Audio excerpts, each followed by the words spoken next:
Switch. Hello, Wastelanders.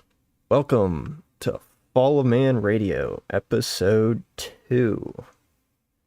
This is the Overseer, your host, with good friend and comrade, the Prophet, joining me to discuss Hello. jobs in the Wasteland. I believe maybe later tonight we will also have my partner in crime, the Merchant, to discuss our place in the Wasteland and our job in the Wasteland as the Circus of Value. Of course, I'll talk about it a little bit myself, but I think he is the voice of the business in a lot of ways. In the meantime, Prophet and I are gonna talk about what other kinds of jobs and stuff like that can be done in the wastes. So where do you want to start, Prophet? Oh, sorry about that. No, you're good. had to step away. What did I miss there, bud? I was just asking you where you wanted to start. With jobs. Yeah. Well, you did say that you and Merchant were gonna probably talk about your jobs later on. I mean, I could start going down the list. I think one of the more popular jobs that we see, especially that's been kind of tailored to our event, has Mm-hmm. been the bounty hunter or the Oh, mercenary. definitely. That's Definitely. kind of one of the staples for Rev, in my opinion, is I'm going to go out be a gun for hire sort of deal. Seems to be the default for a lot of people that might not have a dedicated or like determined role. You know, Yeah. I think. See, I say that, but I see a lot of people who are seasoned veterans of like the Wasteland community who have actually cemented themselves as a sort of mercenary or mercenary group. But there's also a trade-off. There's also tons of new people who are bounty hunters and mercenaries, as it were. Oh, yeah. So you get a little bit It of both. A little bit of it's both. definitely, if anything, it is definitely baby's first Wasteland job. Oh, for sure. My Fisher Price, my first Wasteland occupation. Yeah. Absolutely. Because, I mean, I I can't think tell you how many times, like, a new players have come and they're like, yeah, I'm a bounty hunter, or I'm a mercenary, you know? And I'm like, yeah, you and every second person that has showed up today. yeah, and you know that's I don't know because when you talk about like real life for occupation wise, bounty hunter. You know, there's like Dog the Bounty Hunter, like that show. Like everyone wanted to be a bounty hunter after they saw Dog the Bounty. They thought Yeah. it was absolutely ridiculous, but it was going to be a fun career. But, you know, translating that to the wasteland, it's kind of like, well, I don't really know what I'm going to do. So if someone wants to hire me to kill somebody, I'll go ahead and do it. Yeah. Go ahead and take them out. And I think what kind of ties into that bounty hunter thing is also like a bodyguard sort of deal. Like if you have a well-known like named person, kind of like the warlord or the phoenix or whoever, uh, they'll tend to flock to some of the people like, oh, I'll be your guard, I'll be your Oh, totally. bodyguard sort of deal. So the bounty hunter and the bodyguard, that was that that was actually the first thing on the top of my list for occupations because that is something that I see the most of Yeah. is bodyguards and bounty hunters. Big, huge thing when it comes to Rev and various Wasteland events. Oh, yeah. I think we saw that even at Perdition and Desolation. Uh, people wanted to take up the role of the bounty hunter, but as we well know, at Desolation 3, our camp was not the friendliest, and it Uh-huh. is fun. being kind of the antagonist at times. It is definitely entertaining, to say the least. Yeah. How about you? Any jobs that kind of ring out to you as sort of a like a given sort of? It doesn't have to be like a As new a guy or whatever, given, you know. so we got As bounty hunters, we got mercenaries. What else we got?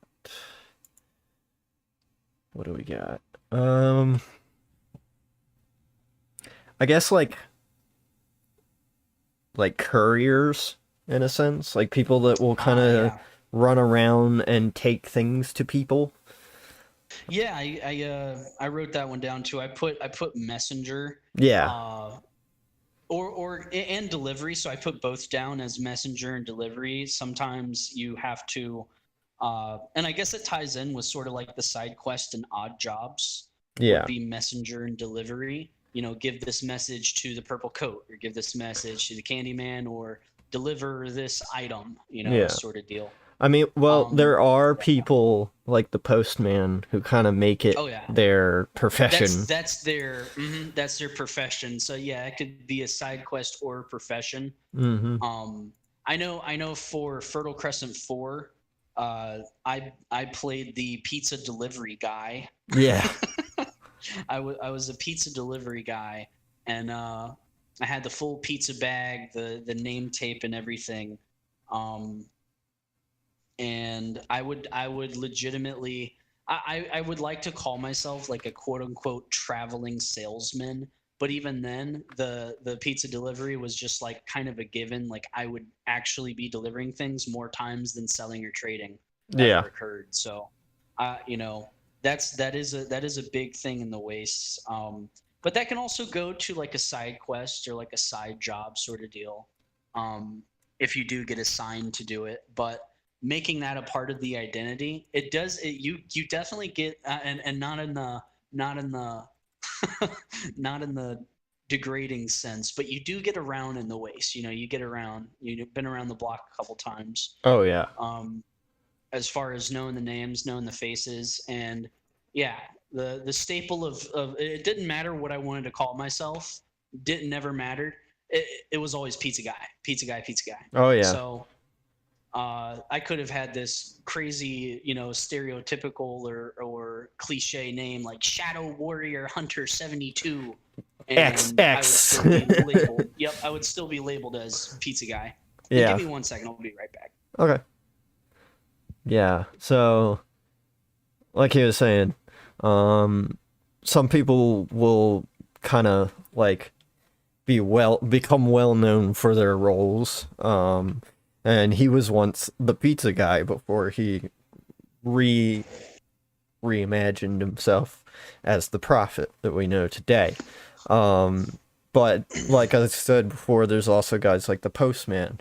At another event we went to, in fact, we kind of put together, for all it's worth, Fall of Man, there was a guy who was the milkman. His whole shtick was he went around with a old time style, like milkman outfit with a like a one of those like metal graded carriers with glass milk bottles and stuff like that. But instead of milk bottles, he had thunderbees or airsoft grenades. And I mean, yeah, he Yeah, he was honestly a force to be pretty- reckoned with. oh no, I mean, don't get me wrong. Like you'll be a delivery guy for sure, but you're still in the waste. Come on. Yeah. You gotta have some. Like even. I of course everyone suspected. I was like, oh, no one's gonna suspect this, but I carried a suppressed weapon inside of my pizza bag, and I didn't have a gun on me, Yeah. on my person.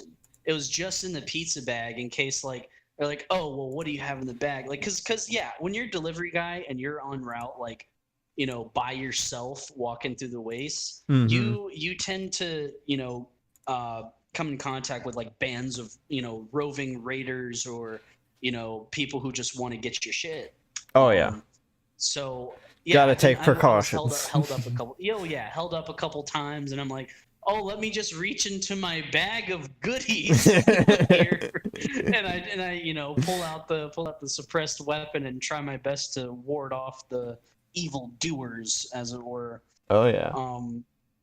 But yeah, I mean, uh, the Prophet though, I mean, yeah, that role kind of came on, like I'll say, like even before, like just during the airsoft career, that was just kind of my call sign. So Yeah. I adapted that with the pizza guy sort of deal. But the main reason why I did the pizza guy thing, well, for personal reasons I won't get into, but the main reason is because it was freaking hot outside, Yep. and the pizza shirt was just a short sleeve T-shirt, and that was it. I was like, okay, Yeah. cool.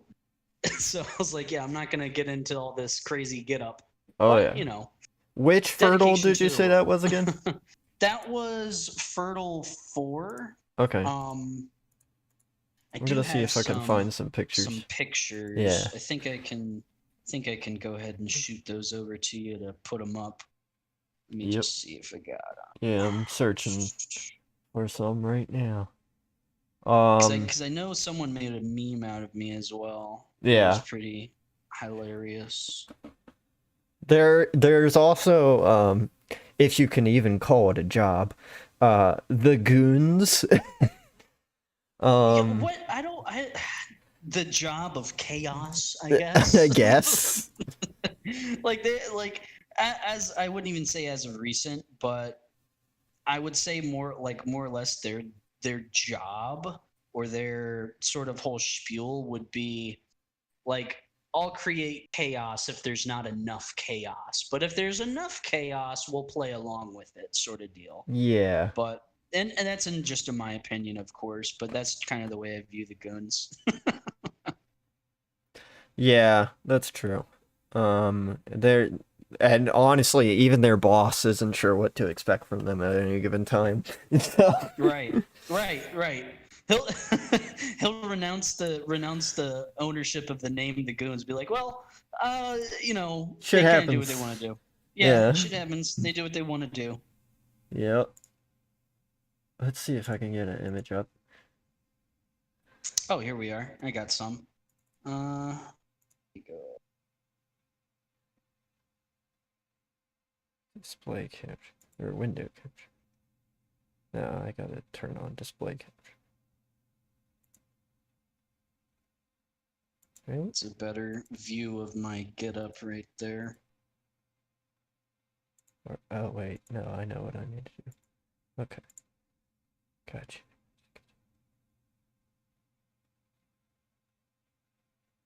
Yeah, I'm just trying to set it up with the pictures. There we go. Yep.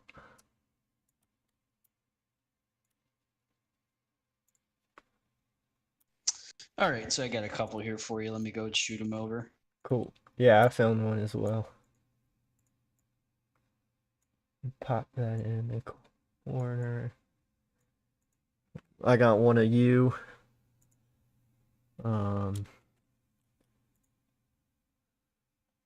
Yeah, very, very simple. I got one of me chilling over there inside the COV, and you'll see if you post that one. It was so hot, we just started putting tarps up Oh yeah. everywhere, like so we could just get out of the sun. If It I was remember, very, very bad. was that the same year that you had to build a shelter to win, and they decided to that like if we collectively all made that place into a shelter, they would call it the Thunderdome and like say you won. Something like that happened. I mean, I'm not gonna lie to you. There's been a series of events, whether it be Fertile or Rev, that you have to be inside. Like, I don't even know if it should be like considered a shelter, but you had to be at a specific location at a specific time with specific things. Like, I remember one year, and I think this was a Fertile. It was a Scarab. You Yeah. had to be inside of like this time warp chamber thing like a magical scarab, or something like an augmented scarab Oh that yeah. would grant you access to another potentially better reality or Yeah, time, they got a little whatever it might. they got a little weird with Yeah, like a little stories wonk. Yeah, yeah. where it's That like, one that one kind of okay, went like from guys. Wasteland to extreme sci-fi. Like Mm-hmm. six like like you from what they were explaining, you could get potentially transported To the to chainsaw dimension, whatever. Yeah, to the chainsaw dimension. You could. It's as like, the oh, merchant this would is very say. possible. This is experimental science. Obviously, we're in the waste. We can't really calibrate this to a specific place or time. So, a chainsaw dimension is not out of the realm of possibility. No, You know. no, So it is just know not. that. Beware. You could go to a worse place than Yeah. this. So, the image where you're in the tents, you kind of see in the background, not only do you see the Circus of Value, a little banner right there, but you also see Right. somebody else has set up their own little shop. The guy with the revolver right back there, I cannot for the life of me remember his name, or what he goes by. Well, I know one of the guys I was with, because I from Rev 8, I ran with a couple of dudes doing quests, and it Mm-hmm. wasn't during the entirety of the event, but we got pretty cool with one another. And that was Joseph Ramsey. That was Ramsey. Okay. Um, Well, so this might be him, I'm but I'm not not sure. 100% sure, but I know he's in the pick. Yeah. But his shtick is he'll come with a bunch of like what $1, $2 Springer pistols and sell them for like maybe two times the price, something like that. Like he'll make a profit. Um and you can kind of see him, the little Colt ones on the table. But he'll sell a bunch of other random knickknacks and whatnot. And he's got a sign there. It's not Oh really yeah. legible in this picture, but kind of shows you what he's got in his deal in his price ranges and stuff. I think the other guy is either a friend of his or just a random that was just there. But yeah, he is another one of the, I guess you could say he's another one of the major merchants. Kind of like Merchant and I. Um, but we'll talk a little bit more about that in a little bit. I still want to try to get Merchant on here eventually, and then we'll definitely get into that stuff. So, but yeah, bodyguards, mercenaries, we like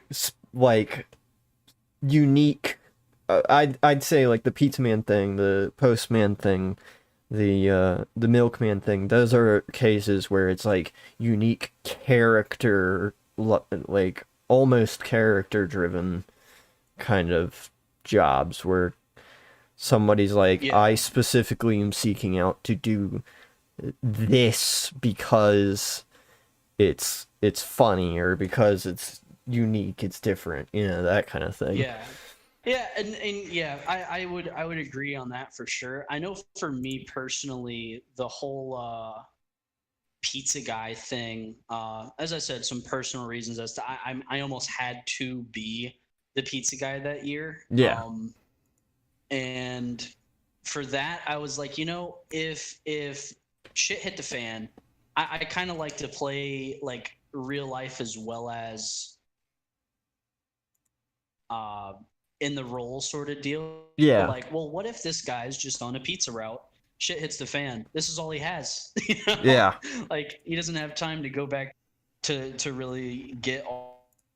And I believe that Picking was up your where he actual left off, sort job of deal. too Well, at the time. yeah, So yeah. it kind of It came was with a definitely my actual job at convenience. the time. Yeah, definitely convenience sake. What else is there? Oh, well, that might be one of the more. No, I'd say this is one of the more unique ones. for a couple of years now, we've had guys that are bankers. They set up Oh shop yeah, I wrote in that one one of the down. buildings, the Escher building, as they call it, and they identify as bankers. And I've never really utilized their services, so I'm not exactly sure how it works.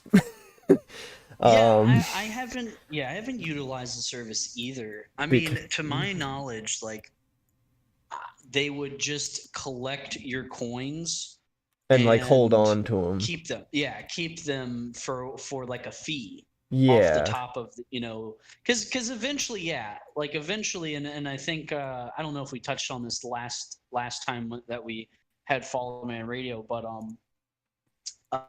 the inflation, as it were, of like the value of the bottle cap yeah. inside of the game. There will be times where you actually have hundreds of bottle caps if you have scavenger collected over the years or Oh yeah. even during that one particular Well, event I mean, where I you'll have hundreds of bottle caps. Merchant and I know from experience what it's like to destroy an economy, because we're the culprits.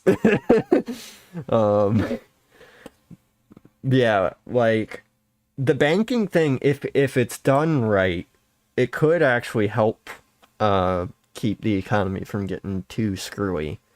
In the sense of people Yeah. are gonna put their money in the bank and store it there instead of constantly like use it. And well, I don't know,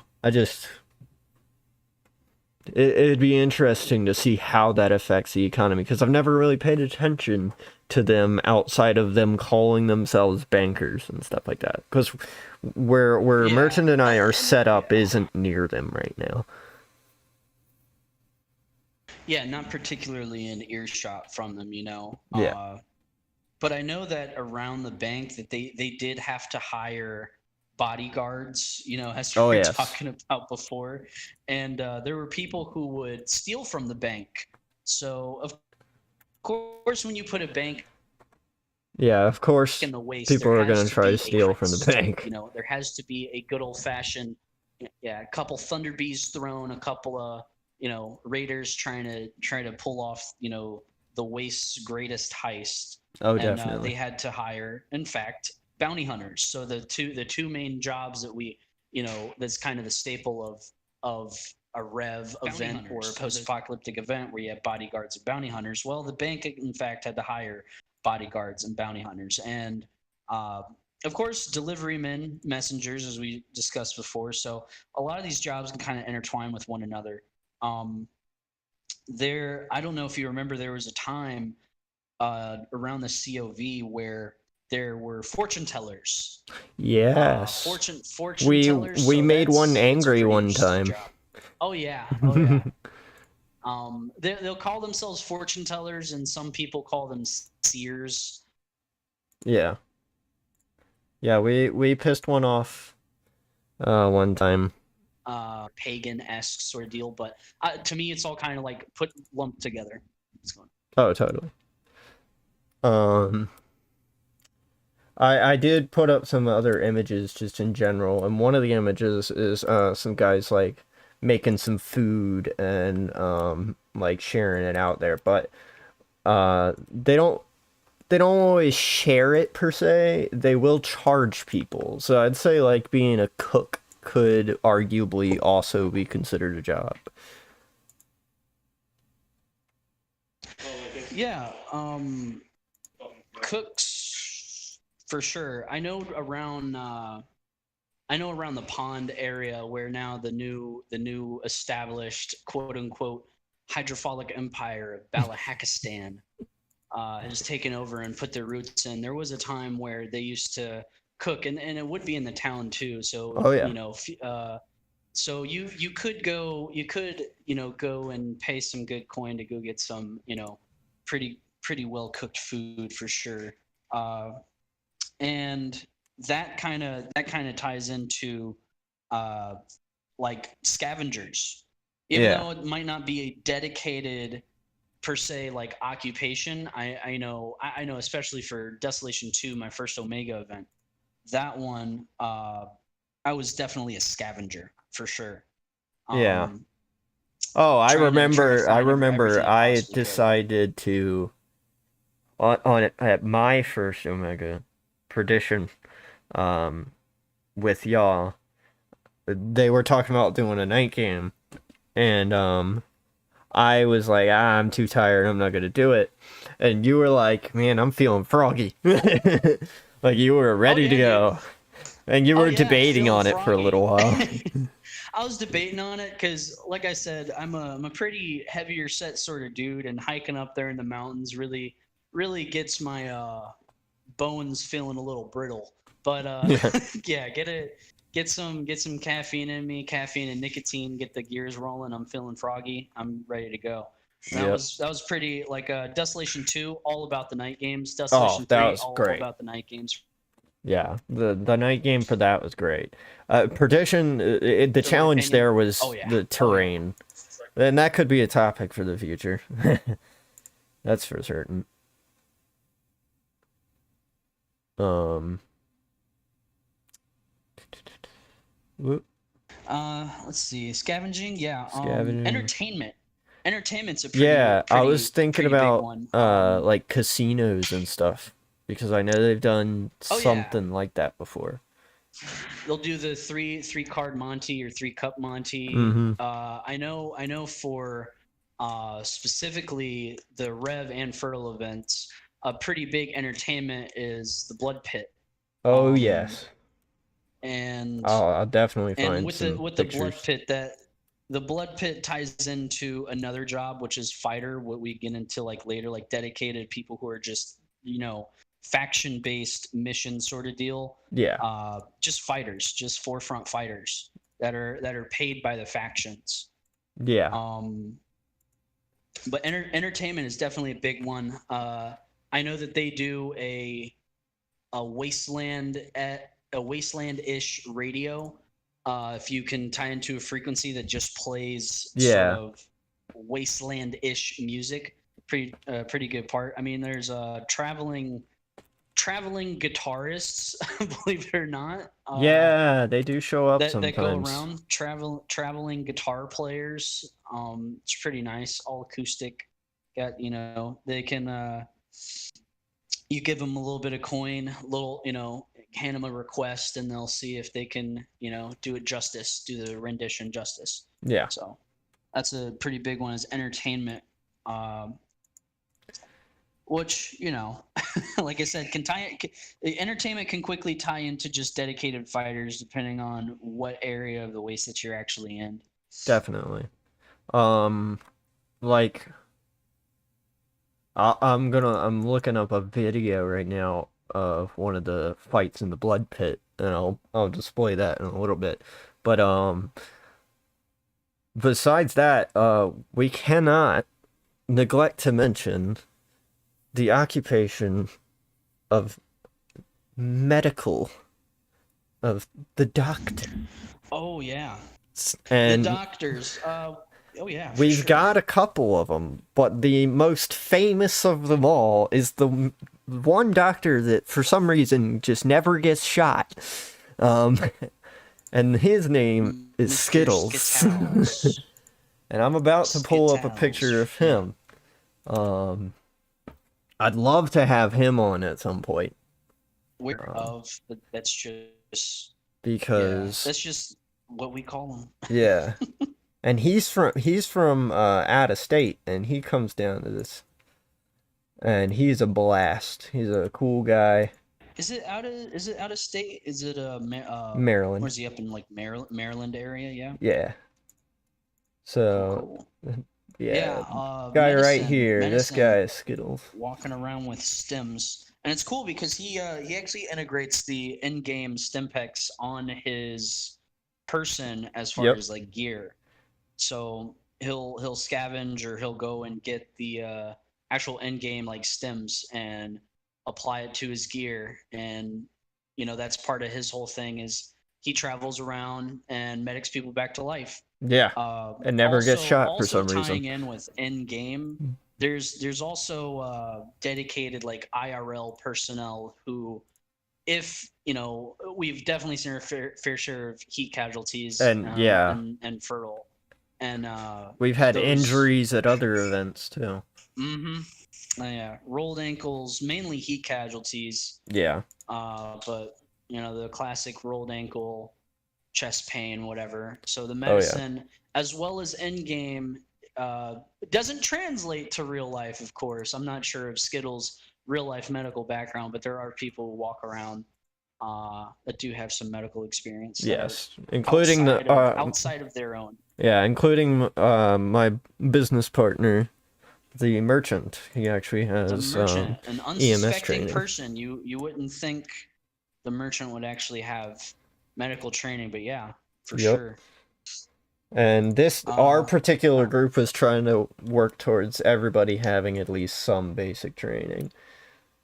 oh yeah, for a side note, outside of the whole Rev atmosphere and real life scenario, for sure, and Yep. the little prepper-esque community, you have some people who can do a little bit of everything. Yeah. First aid is definitely a big part of that. Any medical training for sure. Oh yeah. Um, So, real quick though, I've thrown up the yeah. other doctor, the plague doctor. Yeah, plague doctor. Haven't seen Yep. much of him around recently, but he was definitely a decent role back in Oh the yeah. day. I know that he turned from end game player to Role player. role player Yeah. at a certain He point. so I think it was fertile or something. He actually he sent some people to find me. And like he kind of didn't really give them any clear indications on what to do. He was just like he gave my call sign overseer, and he gave a very vague and arguably wrong description of me. And then he sent people to look for me. Guess here. Let me just take a wild guess here. The people who were given very vague information about you and your call sign, the default is when you're given a name, when all else fails, turn into a bounty hunter. Did they end up killing you? No, because oh really? That's surprising. So this kid shows up, and he's like, "I'm looking for an overseer," and I don't know who this kid is. So the first thing I go is, "Who's asking?" And he's like, "Yeah, I'm looking for a guy. I was sent by the plague doctor. I'm looking for an overseer," and he gives me this description, and I'm like, "Well, that ain't me." And I keep this up like 2-3 more times because he comes back a couple times, and eventually somebody just says, "Hey, overseer," like directly to me. So I'm like, all right, cat's out of the bag now. Cover's blown. Yeah. Yeah. Because I went around and I literally told like all the guys who are like always at COV/Royal Blue, don't, if somebody's asking for me, like, I'm not here, or this isn't I'm not me kind of thing. Because it was super sus, and I just was like, I don't know how I feel about this. But eventually, he found out anyways. Luckily, it was this kid only. Yeah. And what happened was, I basically convinced him, instead of, because apparently it was a bounty, after all. Instead of killing me or even taking me alive, I just gave him a better deal to go after somebody else. So he just abandoned the bounty in favor of another one. If there were ever a time to be an excellent salesman / bargaineer or haggle master, whatever you want to call it, good having a good counter offer is never off the table when it comes to these freelance mercenaries. Oh yes. Yeah, one thing you'll learn about bounty hunters and mercenaries is that at the end of the day, they're just in it for the caps. And if that means you can convince them to do something different than what they were originally tasked with, just because you have more money, they'll do it. I mean, I remember a while back, somebody attacked. We were at our stand back when we were still at the Asher building, and somebody came in front of the stand, and he was pushing a shopping cart, and he was like the local like fool basically. And he said some goofy thing, and he started moving on. And then there's two guys behind him. No, one guy behind him just shoots him. And I see this, and this guy walks off, and then I just turn to the guy next to me, just a complete stranger, and I'm like, "Hey, I'll pay you 5 caps if you go shoot the guy that shot the dude with the sharpened cut." And he does it. He just goes and does it. And then he comes, and he's like, "It's done." And I watched him do it, because the guy didn't get very far. He shot the guy. Honestly, and then he comes back, and I'm like, "Here's your caps." The default. Huh? The default bounty hunter. Yeah. I don't have an occupation. Default bounty hunter. Yeah, but I literally was like, "Who wants to make caps?" And they're like, "Oh," and I'm like, "Yeah." So this guy just shot this guy, and like, the guy he shot was fun, and I don't like that he got shot. So go get vengeance for me, basically. Oh yeah. Because I was like, "Oh man, you shot him. Why'd you do that?" You know. Yeah, that's part of the frustrating thing about games like this is the anybody can kill anybody sort of deal. Yeah, I've had but my it can fair also share of make it absolutely experiences, hilarious. for sure. No, it can make it absolutely hilarious. I mean, there's time and time again the whole it's that classic movie scene where like 5 people pull guns out on everybody and everyone's pointed at everybody. The Mexican sort of standoff. And the Mexican standoff. That's the greatest part of that. But Oh yeah. I've had my fair share of experiences of getting just randomly shot and no one claims it, no one runs away. It's so nonchalant. Oh yeah. And you're sitting there just in the wide open looking like a fool with a dead rag on. Yep. Yeah. Oddly, and maybe it's because I am associated with the Circus of Value, and we're just so popular that people don't mess with us. I rarely ever get shot. I've gone multiple events without ever being shot. It's the weirdest thing. It's happening more now because I'm like going out into the world, but yeah.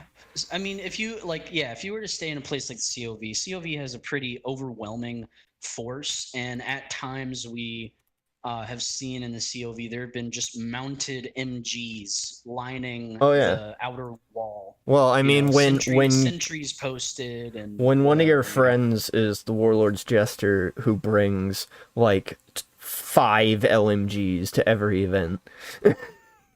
Like, yeah, it's kind of hard not to be an intimidating. Like I know that there have been multiple attacks on the COV, and grenades are the pretty big deterrent when it comes to wiping out the COV. I mean, someone, well, we've had a grenade attempt that has failed, and it was the most glorious failure. Because so Merchant and I like to tell this story. I really wish he was here. So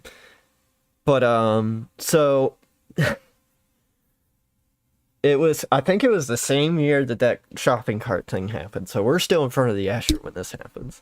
Oops, sorry, hit the pop filter. And this kid runs up, he smacks a grenade down on the table, and Merchant has had enough, because it's not the first time somebody's done this. So he grabs this live grenade that's about to go off as it hits the corner of our table. He watches as the kid runs by the left side of the building. He grabs it, he turns around, and he's like, "I am done with this nonsense." And he throws it at the kid and shoots him in the back as it explodes. And then, like, after that, nobody messed with us. I can, yeah. Oh yeah, we Merchant, ended for up those who once don't the kid know- was revived, we had him executed. Oh yeah. And then we hired Public him. Execution. Hell yeah. For those who don't know, Merchant is a pretty mild-mannered individual. Yes. It doesn't, it takes a lot to set him off, but if he's, actively beaming a grenade at you, you've probably done some You've bad probably shit. done something wrong. Probably done some bad shit. Yeah. So, yeah, that's you don't want to ever see the temper of a mild-mannered person, for sure. No. I would yeah, that's a story he and I like to share. Do you have Obviously video he of the tells it blood better. pit? Yes, I do. I'm about to bring that up right now. I've just got to figure out how to... Can I save the video? I can save the picture. Yeah, that's what it looks like. Hold on, guys. It might not be the greatest of videos. Well, wait, what? No. I want to download it. There we go. This might take a moment. But Uh-oh, is that the Skittles about to face down on somebody? He's a oh believe yeah. it or not, even though Skittles is a pretty renowned, medical guy, he'll just because, it works for him. He knows how to heal you, and Yeah. so he can fuck you up and then heal you. He he's an actual MMA guy. That's another. Yeah, he's pretty, pretty Yeah, that's what it flip of the coin when it comes to his role and what he can actually do. Yeah. Pretty awesome. right, Ruthless let's fighter in the see. blood pit. We'll go like straight for your fucking legs just to fuck with you. Yep. And I believe his knee pads say like head and groin on them. If I remember correctly. I mean, he's warning you. He's telling you the truth, but he's also warning you, like, yeah, stay away. Yeah. Whoops, that's not right. What the? Hold on 1 second, guys. Sorry about this. I gotta make sure I'm getting the right thing. I might have to turn on display capture for this one. Alright, let's pop on display capture. Put it on the top. That worked. Display capture, come on.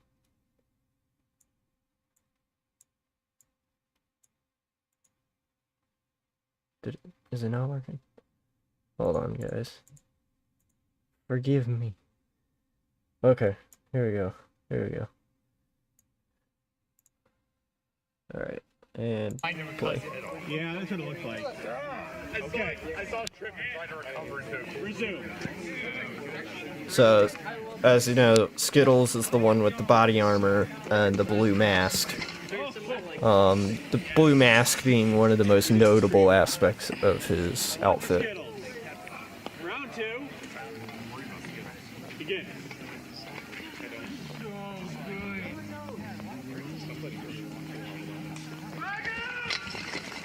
Someone threw a frag in the background. Oh. That looks like a double kill. That's what it looks like to me. Good stuff. I can't really tell who's winning right off the top of my head. You can see purple coat If I right had to behind put- Skittles. If I had to put money on it, Skittles. if I'm being Yeah. honest. Oh yeah.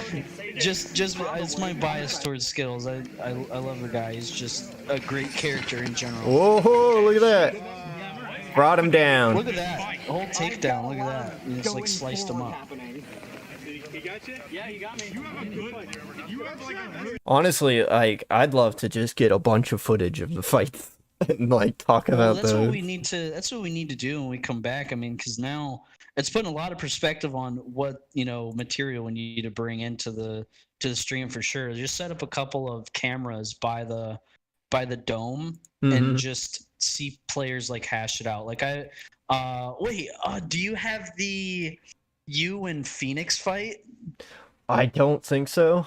Oh man, that would have been great to Yeah. include. Oh, that would have been so good. So, and I lost. Phoenix brags about it.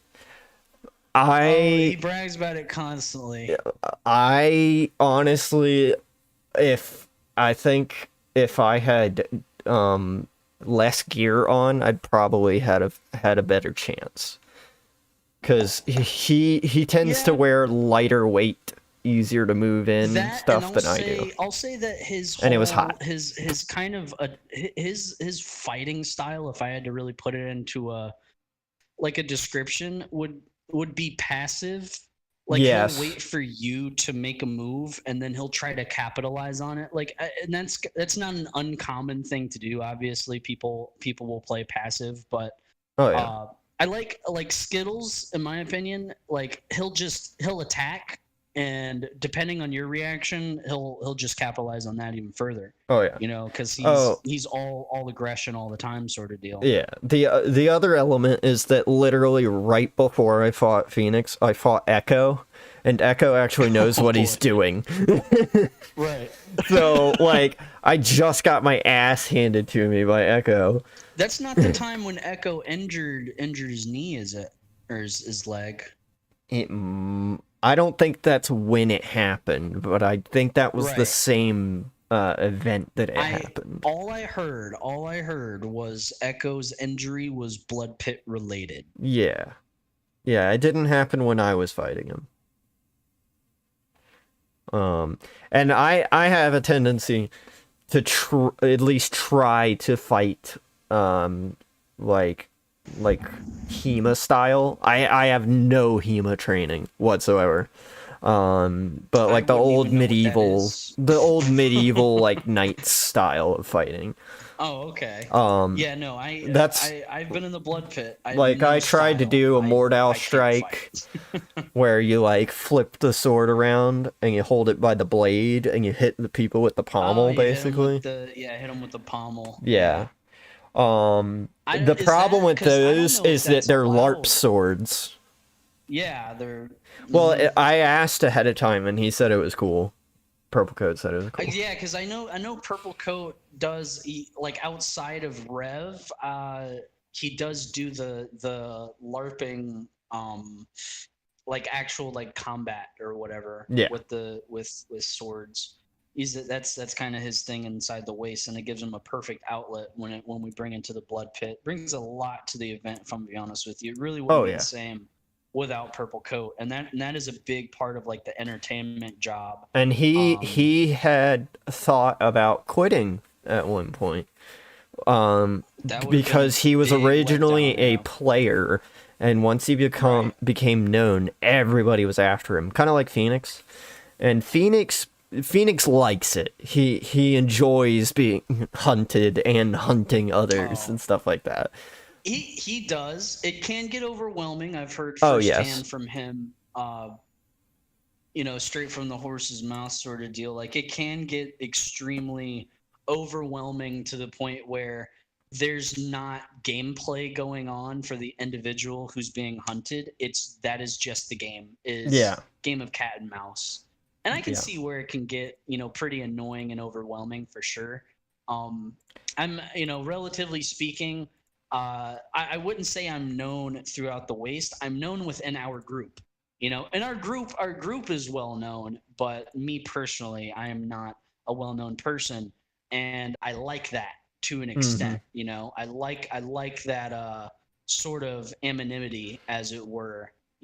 I'm just as much a target as anyone else. Like a bystander. I mean, so in my case, like, the merchant is obviously more well known than I am. But my role is generally more of a like behind the scenes guy. Yeah. Because like the merchant is the front man for the business, basically, and I serve as like the one that's doing all the stuff in the background, like negotiating with other factions or negotiating with the other role players to ensure that we can survive the event, or ensure that nobody's going to mess with us, or if somebody wants to trade with us, for that one they'll typically come to either one of us. It just depends on who's more available. But like we've got a positive relationship with as I've got up here, Newmarket, which is actually where the purple coat and the blood pit is. There's no, as far as I'm aware, there's I think only 1 year there's actually been an actual market stall there. But you know, they're pretty insistent on calling themselves that. But we had thought about moving there, and it kind of was just very inconvenient, and not a lot of people come there, even with the fight pit. We might open up some second locations and stuff like that. And yeah, the ground isn't suitable. It's pretty muddy, and there's been times like over at Newmarket, the blood pit will no longer be referred to as the blood pit. It's the mud pit. The mud pit. Yeah. Yeah, because you're slipping and sliding, and honestly, that is where a lot of the rolled ankles, the pulled whatever, knee injuries will happen. Is because people be rolling around mud pit trying to still fight, and it's definitely admirable, and it adds to the whole atmosphere and environment for sure. But it is a treacherous ground out there, treacherous environment, I should say. Oh yes. Yeah, so we got a Newmarket, and I actually had some pictures up earlier that I've kind of pulled down because it was cluttered. But there's a couple guys. There was a guy that had this like crazy looking license plate looking outfit, and he had a table in front of him. That man's the Candy Man. He's another big merchant. Oddly shares the same real name as our merchant. But he operates typically out of either the second floor of the tower inside or the second floor of the Escher inside. And he does a lot of generally the same thing our merchant and myself does with the circus. He's just... So the difference is, like, I guess he tends towards the smaller items and the, like, little snacks and drinks and stuff like that. He does do quest items like we do, but, like, in terms of very unique stuff, I'm not sure.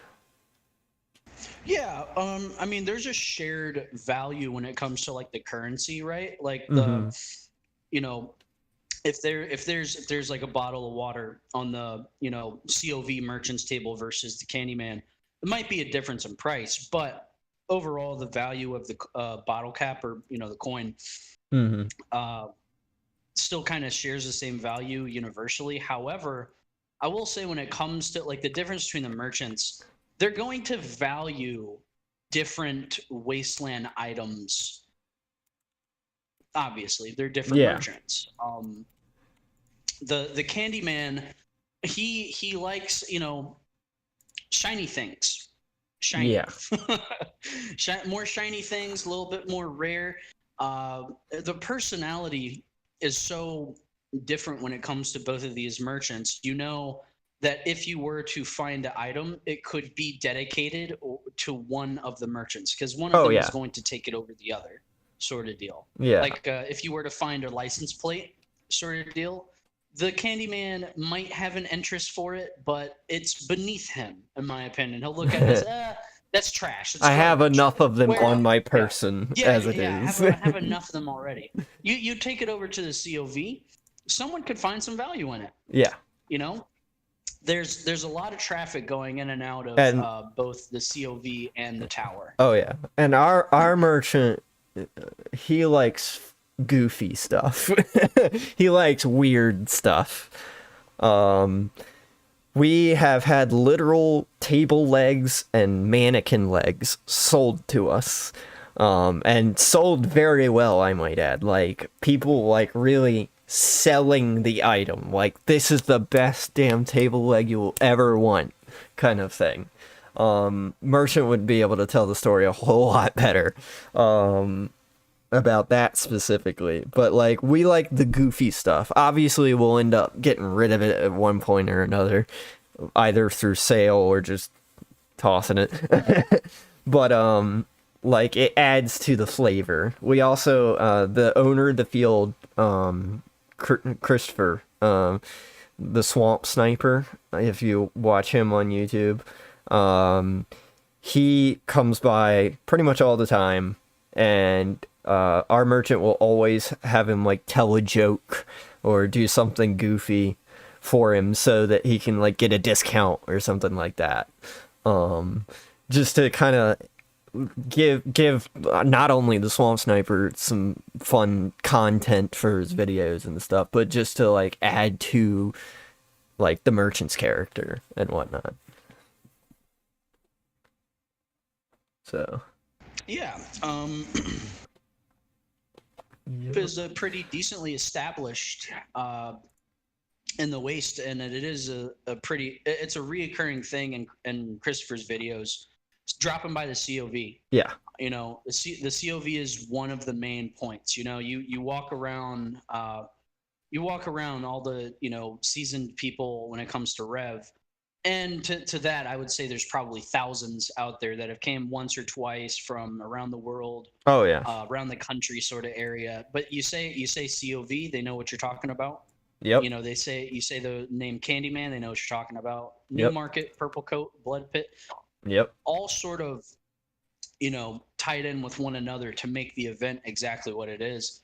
And surprisingly enough, you know, these different areas, it's not like it's just you go to one place and it's the same as the other. They all have different jobs, different personalities when it comes to dealing with players, dealing with different, you know, other established people. You know, of course, the faction wars, you know, there might, you know, as of recent, I won't say that there's been, you know, significant faction wars other than there was this one group, and it was a new group to my knowledge. I never heard of them before. They were called the Family. yes. Actually, one of my guys, one of the COV that had started joining in to help us out, actually joined the Family, and apparently, according to him, the Family had like a divorce. I guess you could say they split. God. And they were fighting over like half the town, like who controls the half of town that they had. And it honestly became, it was a war of who had what colored armband on, Exactly. on each other. And it was honestly, it was chaos, but tis to be expected in the Rev environment, you know. And I will say it Waste. was good to have him in there, because that particular side of the Family, due to him being in there and being our representative, basically did not mess with us. So like we definitely benefited from him being there. And what else? So speaking of, like, I guess that's not really the same as the Family, but going back to the merchants thing, we have, for at least 1 or 2 years, had a merchants like guild type thing going on. There was one year where the weather was just so awful that we all stayed in like one area, and a bunch of merchants had set up along the walls, basically, so that you could like shop as you go in and out, kind of thing. And we all decided to form a like guild, like a faction out of it. And in a lot of ways we still are, because like the area we are now, when the weather's good and everything, is its own faction. I like to equate us with Switzerland oftentimes, because we maintain our neutrality with lethal force. So, which explains why when people mess with us, they are met with like tons of LMGs and all our customers opening fire on them. Because, you know, we do good business, we got happy customers, and so when somebody messes with us, they're messing, you know, they're messing with them. I mean, that's what it's like. Like, people are like, hey, you don't mess with the merchants. These are cool. These are cool people. You don't mess with them. We're gonna mess with you in response. Right. But yeah, that one year we were at a different location and we formed a little guild thing, and that was a lot of fun. Riders of the Storm. And as it we, were. yeah, Riders of the Storm. and we like right at the end, I think we tried to take the town because we heard the town was just like complete chaos. Like, there was no control. The merchants had all been pushed out that were there. So we were like, all right, we're going to take back the town, kind of thing. I think it all fell apart, mostly due to the weather, to be completely honest. But it was a lot of fun. And like, there were some great goofballs that were with us. There was one merchant that had his right-hand man went by Psycho. And he was like, his whole character was like this guy that's essentially a psycho, like a Borderlands psycho in a sense. But like, they were like, they had the Russian accents and stuff, and they were just goofy and fun. And this guy, Psycho, he declared one of our guys his boyfriend, I think, at one point. And and the boyfriend, I can't remember who it was attacked and shot at one point. And that, I think, is part of what triggered our whole, like, all right, we're going to go attack the town.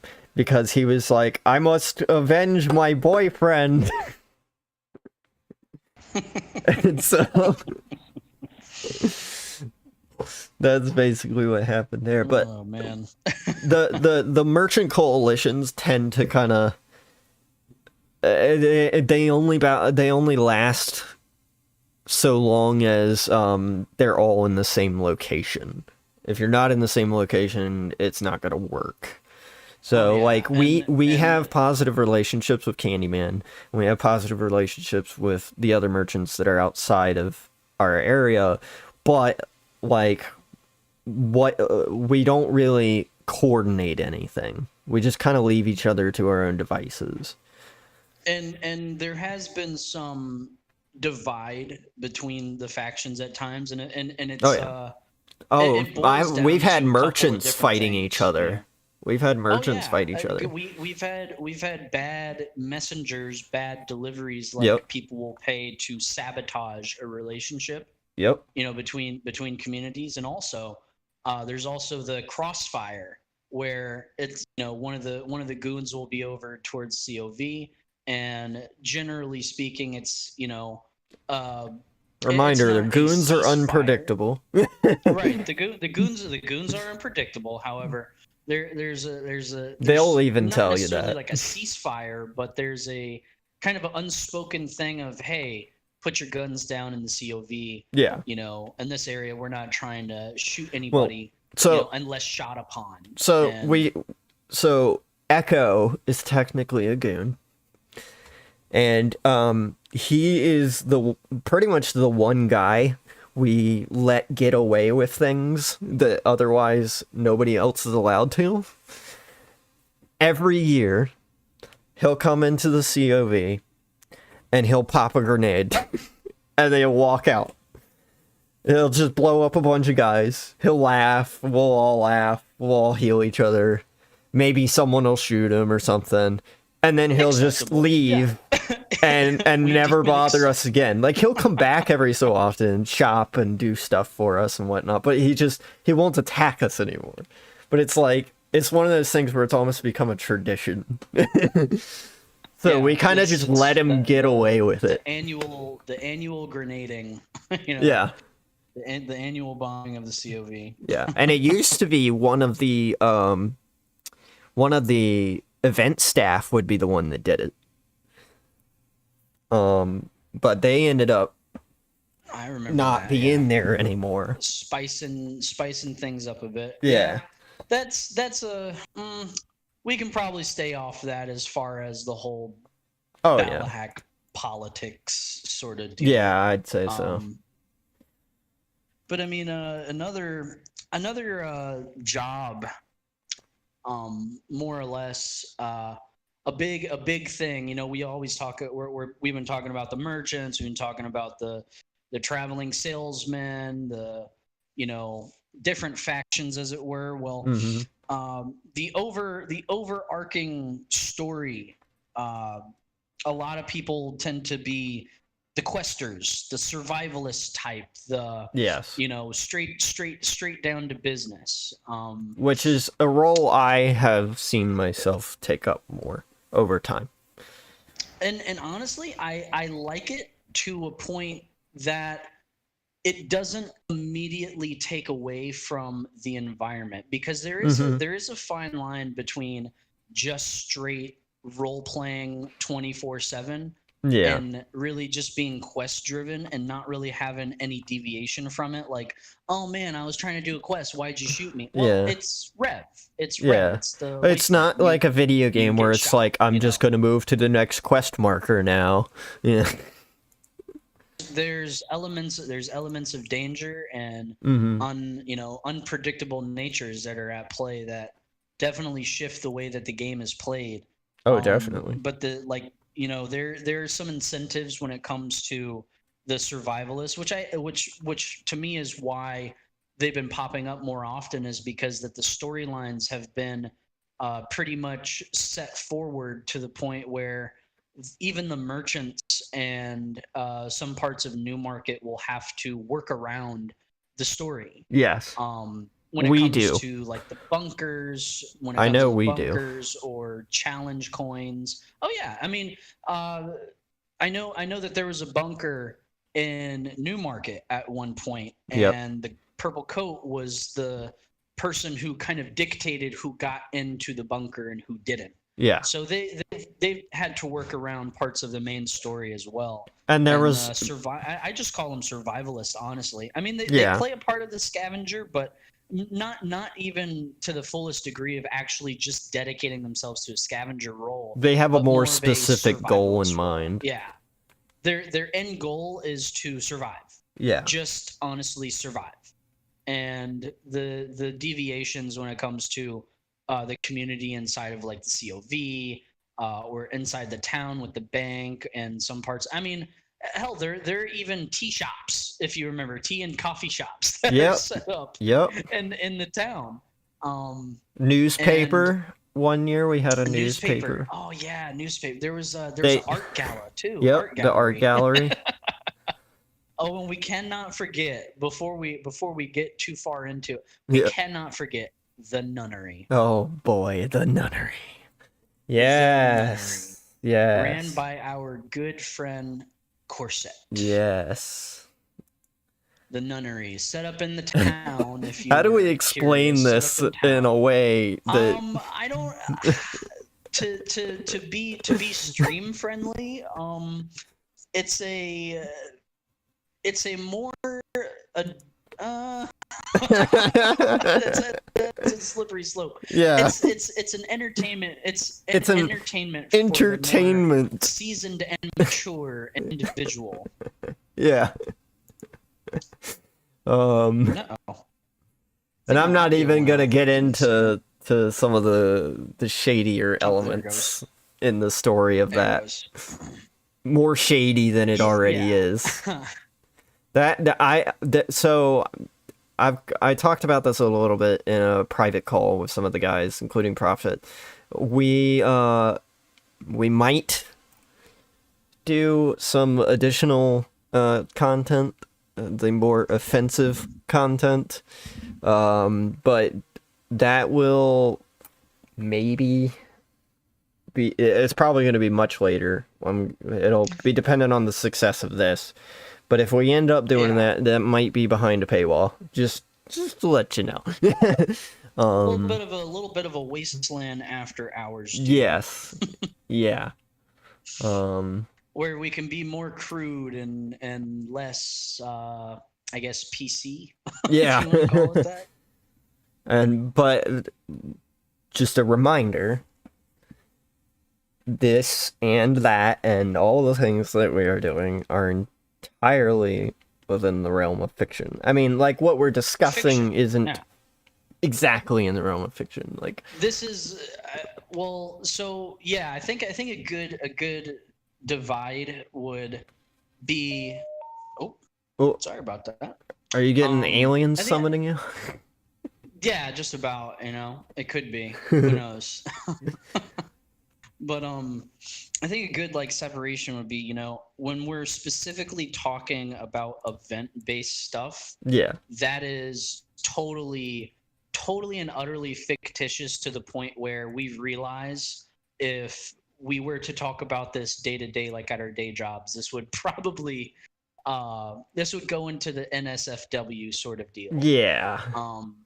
Whereas when we talk about the more real life stuff, because I know in the last stream of Fall of Man, we did get into a little bit of our group's prep work, Yeah. because we all kind of like the post-apocalyptic genre, and we get into both event-based stuff, how we kind of cultivated our relationship with one another, our connection with one another, and Mhm. how that sort of stemmed out into more real life things, but stories for another time. But it would be good to differentiate between the two. But yeah, Oh, yeah. for sure, when we're talking about event based stuff, all of it is fictitious. None of it is based in any form of reality other than the immediate event that we're talking about. Yeah. Just a FYI, as it were. And So the all the Wasteland After Hours. So when I talk about like the shadier things about the nunnery and stuff, I'm more referring to the role play aspects of it. Yeah, definitely the more or less the role play for sure. Yeah. Yep. Been throwing up some images. I've actually had an image up here for a little while of me in my, I mean, I'm altering this kit, so I used to do the whole Volt Tech thing. That's why got the blue and the yellow, but that's gonna be changing soon. But I'm talking to I think he's a role player merchant who's in a shot up, beat up RV on the outskirts of town, near one of the paths. So I'm talking to him, probably trying to do a quest or something like that. He wouldn't happen to be the scientist, would he? I don't actually know. I don't think it is. I think the scientist was in there, but I think he had somebody they were like based take in care the of RV things at for one him point. like real quick while he did something. Yeah. And I mean, the scientist in particular, he was very trusting of random people to just take care of things for him, which was kind of funny. And his whole thing was, I think didn't he like quote some movie or something like a bunch? That rings a bell. I don't I don't want to say yeah because I wouldn't know what movie and I wouldn't know what Yeah, quote, but well, that I think rings a bell. he quoted a bunch of Jeff Goldblum lines for some reason. Fantastic. Yeah. Fantastic. Life finds a way. But yeah, I just wanted to throw that out there because it's kind of been sitting, and I just threw up a Circus of Value flag, very much just thrown together type thing. I think we're planning on putting out a logo of sorts. So Hopefully so. That would be nice. yeah. Absolutely. And then I've got some of our product. So the merchant makes Nuka-Cola Quantums. They are entirely drinkable, so they're safe to ingest. He's selling these as part of his stand, and I think for a while he was selling them with like little underlight things so they could glow, but it gets expensive when you're having to do all that. So I think he just started selling just the drinks. And I believe the Nuka-Cola Quantums default back to pre-war money. Yes, they do. For those who aren't familiar with the term pre-war, we're talking Real Benjamin world currency. Franklin. Yeah. Actual currency. Because as much fun as it is to bring, uh, items from outside into the game, it does get expensive. Yeah. So pre-war, but I will say, and I don't want to have a direct quote, but I do think that if you do have something of relative value, it might be able to be traded. Yes. If you're a good talker. Yes. Oh, I know. But pre-war currency is always accepted. His policy has always been pre-war currency or a good trade, basically. A good trade, yeah. And it has to be something worthwhile. And he ain't kidding with these. Yeah, so don't think you can pick up a random mannequin arm off the ground and bring it over for some Nuka-Cola Quantums, because you if he does Nuka-Cola like normal Nuka-Cola, you might have a better chance. Just because it's Coke. He didn't. He just bought some Quantums are special. Yeah. Yeah. Oh, okay. So, I remember somebody talked about possibly moving locations for the circus, and back into the town. And I have found something. Now, I don't know if this is still around and all that stuff, but it's interesting. It also says something about this, I guess, the how much we have overshadowed what it was originally the Royal Blue area, because Royal Blue Trading Company was another merchant company we were good friends with. Skittles was a part of them, and they were set up at the location we are now, and in a sense they still are, but they've taken on more the form of, since most of them left and Skittles is pretty much the only one left, they've taken on more the form of a like information and quest giving kind of area, and the hub for just merchants in general. However, because of the popularity of the Circus of Value, as you can see by the signs that somebody has made, we've reached the point where the location itself is more known for the circus than it is for Royal Blue.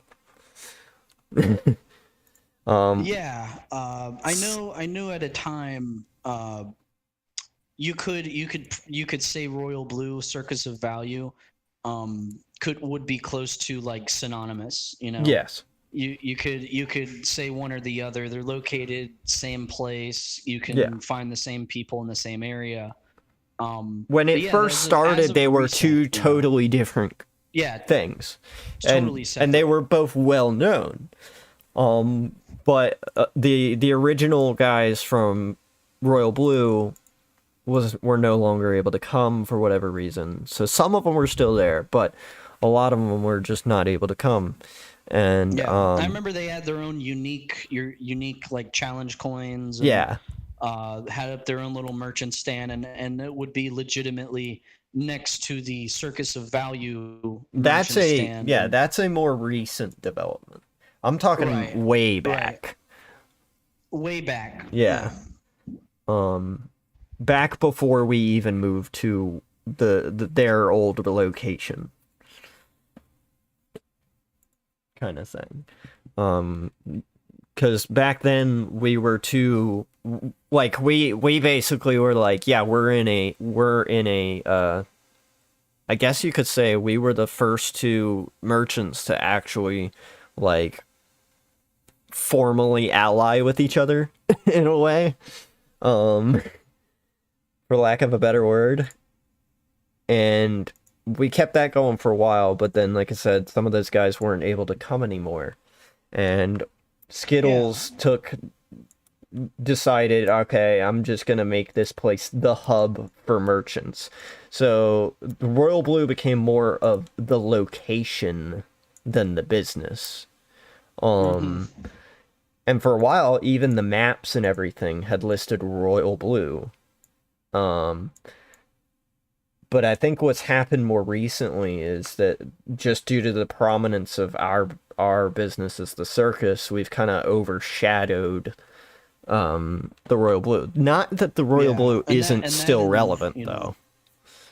Right. I mean, I would say from like the eyes of just a normal traveling wastelander, kind of new, when they point you into the direction of COV, they will kind of get the idea that entire marketplace is the circus. Yeah. You know, is the circus of value. So yeah. I mean, that's not necessarily a bad thing. No. Definitely, like, especially not for us. Who don't know like, the history of it. Yeah, definitely not for you guys. You guys want to capitalize on that for sure. We're like, oh hell yeah, we're bigger and better than ever now. What, did I lose you? No, I'm here. I'm oh, okay. Periodically muting myself. Gotcha. For background check. Yeah. No, I get you. But yeah, I threw up the coffee shop, one of the coffee shops. That's actually, the coffee shop was in what is now the Nunnery. Because that's from, or no, it might have been next door. Because that is Rev 10. You actually did lose me there at a time. Sorry. It backed me out. Oh, okay. I was just saying, I put up the coffee shop, and I think that was like next door to the Nunnery or something. That was that was across the street, if I remember correctly. That was and so was the art gala. Mm-hmm. Yeah, the art gala was in the courthouse. Yeah, art gala was in the courthouse. I think you had a banana taped up to the wall there a second ago. I think that was part of the art gala. On our screen. I'll definitely. I like the one where the guy is displaying it. Yeah, he's got 3 of them. That's spectacular. Yeah, I'll throw that up there. Give me 1 second. Why did it not? Did it just? Hold on. Sorry. Downloads. You get to see the things I search. Oh no. Wait, that's not downloads.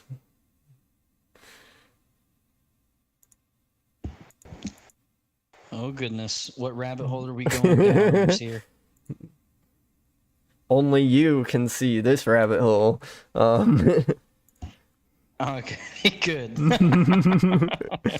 We didn't get too deep. Don't worry, I'm not that much of a degen. Speaking of degens, look at this image. Just look at it. Take it in. Just like the guy in the picture shows. Just take it in. Take in this image. Yeah. You can just tell the look on that guy's face is just saying it all. You know. Look at this dirty deed to which I have just achieved. This is true art. The absolute degeneracy behind the duct tape of 3. Not only just 2 bananas, but 3. Yeah. That kind of sets him aside from just the singular banana guy. Oh yes. And was that an old symbol of the Royal Blue Company right there? That is actually a that's COV. The COV variant of it. The COV variant of the Royal. The artist. I know that emblem. Yeah. Yeah, the artist was running around and spray painting stuff.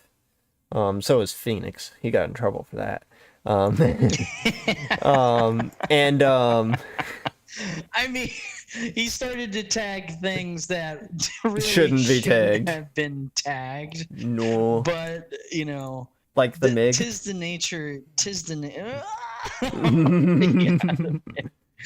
yeah, he was tagging. He was like more or less tagging things that you really can't paint over. No, you can't. But I mean, I don't. Yeah, unless you get another panel for the MiG, but yeah, I don't think that's gonna be easy. But no, the artist was going around. She was painting stuff, and she was kind of doing it in response to Phoenix. Because she was telling me like, "Do you want anything done?" I'm like going over Phoenix's stuff, and I was like, "Oh, you can tag like she had actually already tagged the royal blue symbol. So it's basically that symbol, but instead it's RBT with the CO, I think kind it of like had, the East India Trading Company in history. Yeah, it had R on the left, B on the right, and I think CO might have been at the bottom. I Yeah, don't know. Do we have a picture of that? I'm looking now. 'Cause I'm sure someone made Because the that's the royal blue best one of sign. COV. But she is. tagged a bunch of them with the royal blue one, and I was like, "Hey, just make a COV variant," and that's what she threw up there. Nice.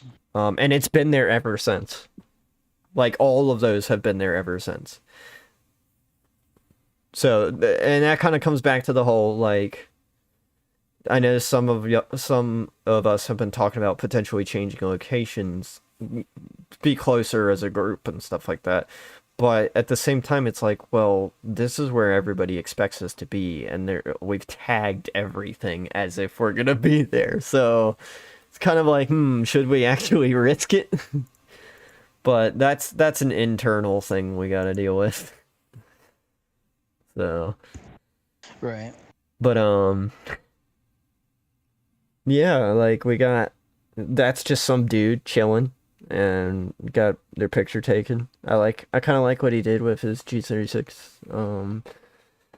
But that's because I'm biased in favor of G36s. So Not gonna lie to you, I was just looking at the 3 banana picture with the dude. true. I already pulled that down off my screen. Yeah, I know. I see you scrolling. I'm like, look at that guy. It perfectly encapsulates a Oh, moment yeah. in time where it takes you away. Oh, yeah. Closed for fire. Oh, nice. I like this. We should do this. So I'm gonna bring it That's up. a pretty good idea for sure. Yeah, I'm gonna bring it up real quick. So it's the coffee shop, and he's got a sign. He's got like a banner that he puts up whenever there's like a firefight. So he's like closed for the time because like there's something going on, stuff's popping off, kind of thing. So he throws that up there. And that's a really cool idea. Real quick, I gotta hop off here for 1 second. Yeah. I'll be right back. I gotta handle something. Okay. Yep. Oops, I changed the background image. Oh yeah. Okay. And pop. But yeah, so normally we'll just like throw a tarp up or something like that whenever something's going on. But I really like this idea. I approve. And I'll definitely suggest this to the merchant because that's cool.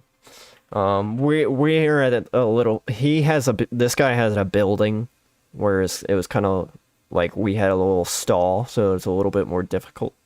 And to get into some real stuff and kind of the risks you have to take as one of the merchants at these events. We had an incident in, I think, the last event where all our caps were stolen because we were away because we were trying to like survive. It was like near the very end of the game, and we're trying to run away from these creatures they call the angels, and I'll definitely get into that in a future episode, talking about creatures and stuff like that. And we're not at our location. One of our friends is in the area, like he's in the area, but he's not at the store. He's just in one of the nearby bunkers.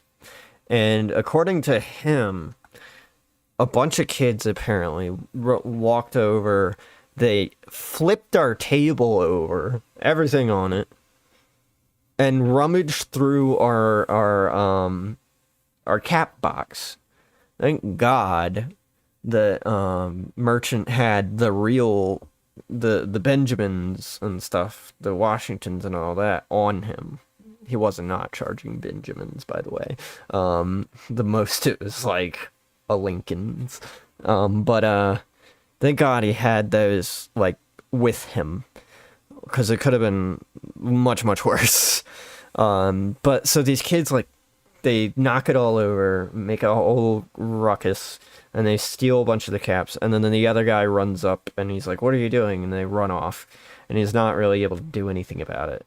He comes and at some point we find out, we go and we clean up and stuff like that. So, like, there is risk involved if you don't take the proper precautions in being a merchant specifically. Because let's be honest, people can be real jerks. People can be scumbags, real life included. And this was a situation where real life affected the game, but the thing is that these kids that are stealing them probably didn't think that they were doing anything wrong, to be completely honest. They probably thought, oh, we're just, having fun. This is part of the game. It's just caps, no big deal. But like, we tarped it all over. We made it pretty clear that, hey, you're not supposed to be touching our stuff, essentially. So we ended up talking to the owner and kind of worked something out to get some caps back. And I think Merchant decided to be an official role player for like a couple years. He's since then decided to stop because he likes to be able to get in the action, and the role players aren't allowed any action in this game at these events. But we're definitely taking more precautions. So I'd say if you're going to be a merchant, I would, and you're going to have valuables, whether they be not really valuable or otherwise, I would still take precautions to ensure people don't steal your stuff. And we've had like people that would try to like take our stuff like right in front of us, as they're trying to be sneaky and that kind of thing.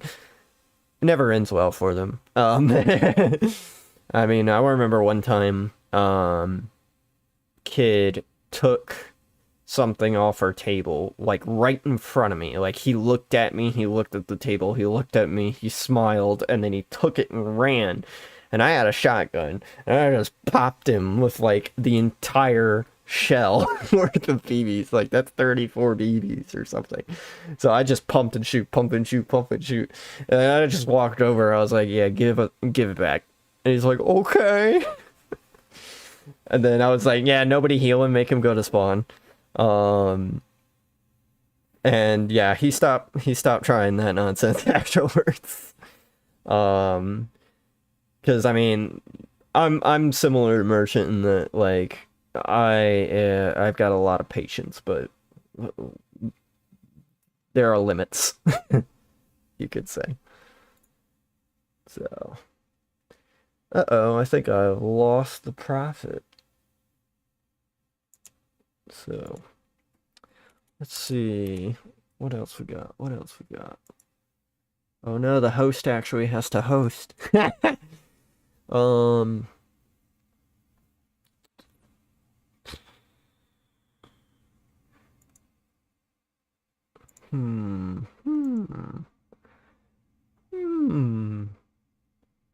guess I could go into more about like the circus of value and our stories and stuff like that. I've told the grenade story, and I've told the theft stories, told the guild story, and just about our relationship with the Royal Blue, the fact that we're, Switzerland in the Wasteland.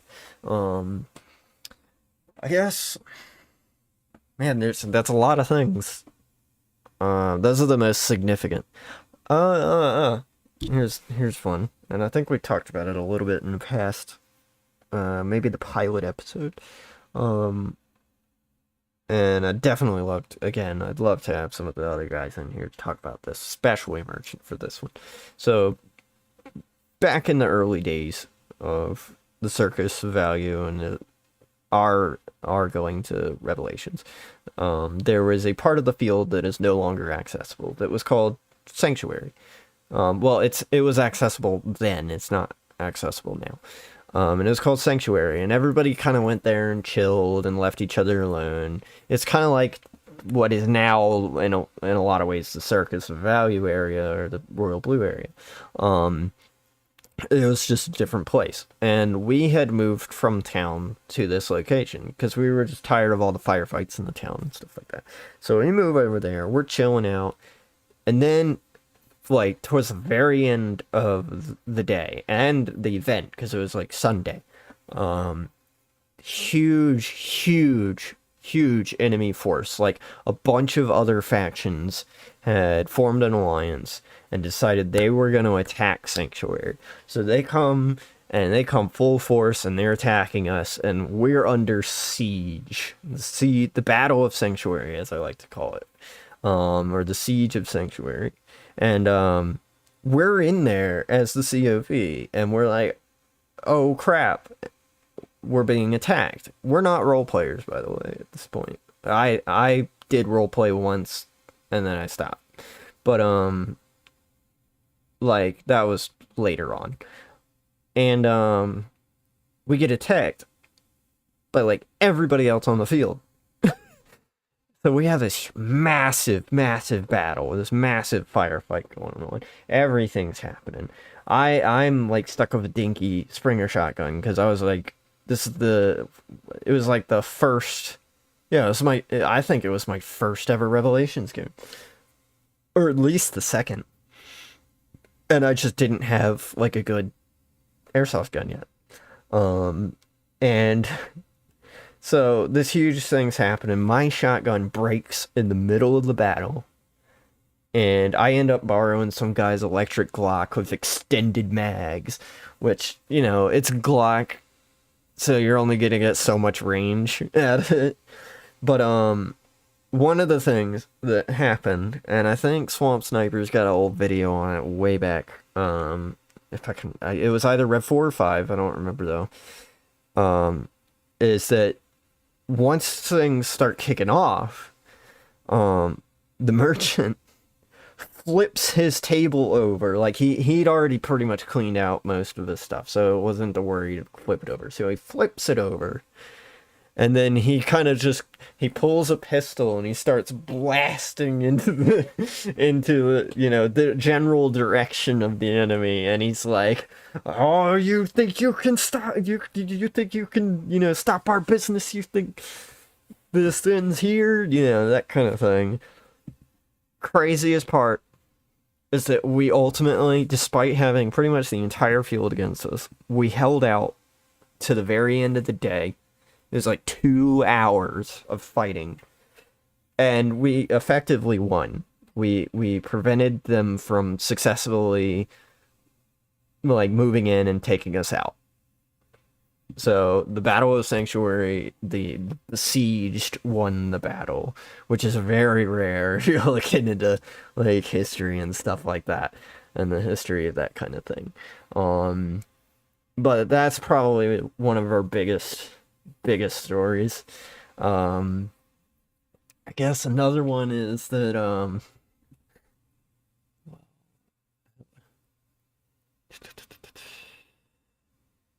what was it? Crap, I'm blanking on it now. I'm sorry, guys. Give me 1 second. I'm gonna give my dudes a a ring real quick, see if I could get him to rejoin. I'd like to just ring one in particular if I can. Wait, hold on. Okay. Oh god, what was it? No. No. No. Okay, yeah, I'm gonna ring the whole group. I'll just turn it off from the rest. Stop. Stop. Stop. And stop. Okay. So we have this huge battle. We managed to win. And yeah. That was really cool. That's all I can really say about that at the end. But I cannot for the life of me remember the other thing. Because there was another crazy story similar to that with big battle and everything. We've just had so much happen over the years, it's kind of hard to remember all of them and win, to be completely honest. Yeah.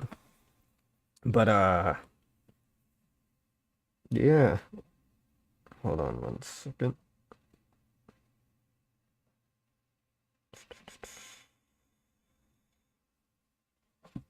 I'm gonna see if I can get the merchant on.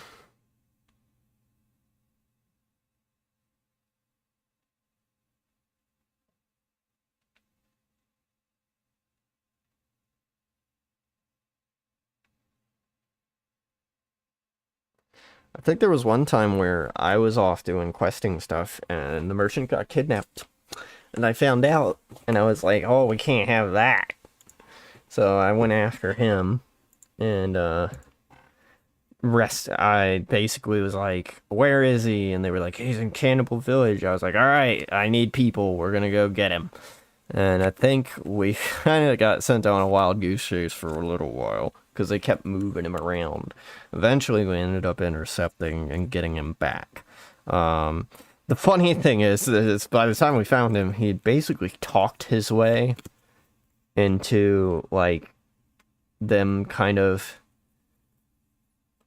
I don't know, like, if I remember correctly, he kind of talked his way out of them, like, killing him or anything, executing or whatever. So it kind of was like, oh, you're okay. And he's like, yeah, I'm good. And then we just ended up going right back over to the COV. But I believe he was captured during a raid. And I just wasn't there at the time, and it was like one of those few times where the COV is just super weak because there's like not enough people there. It was one, I think it was a Fertile Crescent, so it was super hot, and people were just like staying out of the sun, and our location's a bit more in the sun, so you know. But well, man, I don't want to just end it.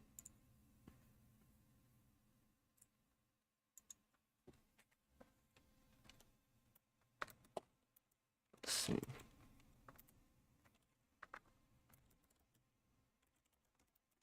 Yeah, Prophet's got real world stuff. Probably. But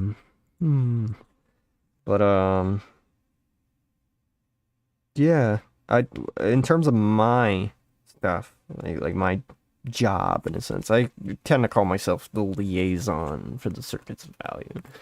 And basically I'm, like I've mentioned before, I'm the one going out and doing the quests, making sure we survive, we get the coin and all that stuff for the end game.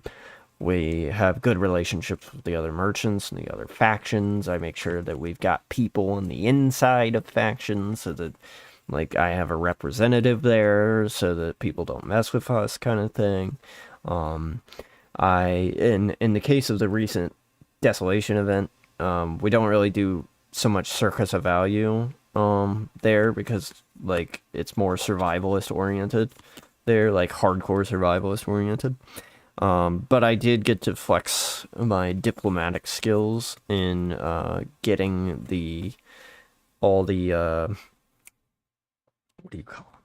The camps there's 3 camps, all the camps to basically have a truce for a while, including the one we raided like that morning, I think, or the morning before.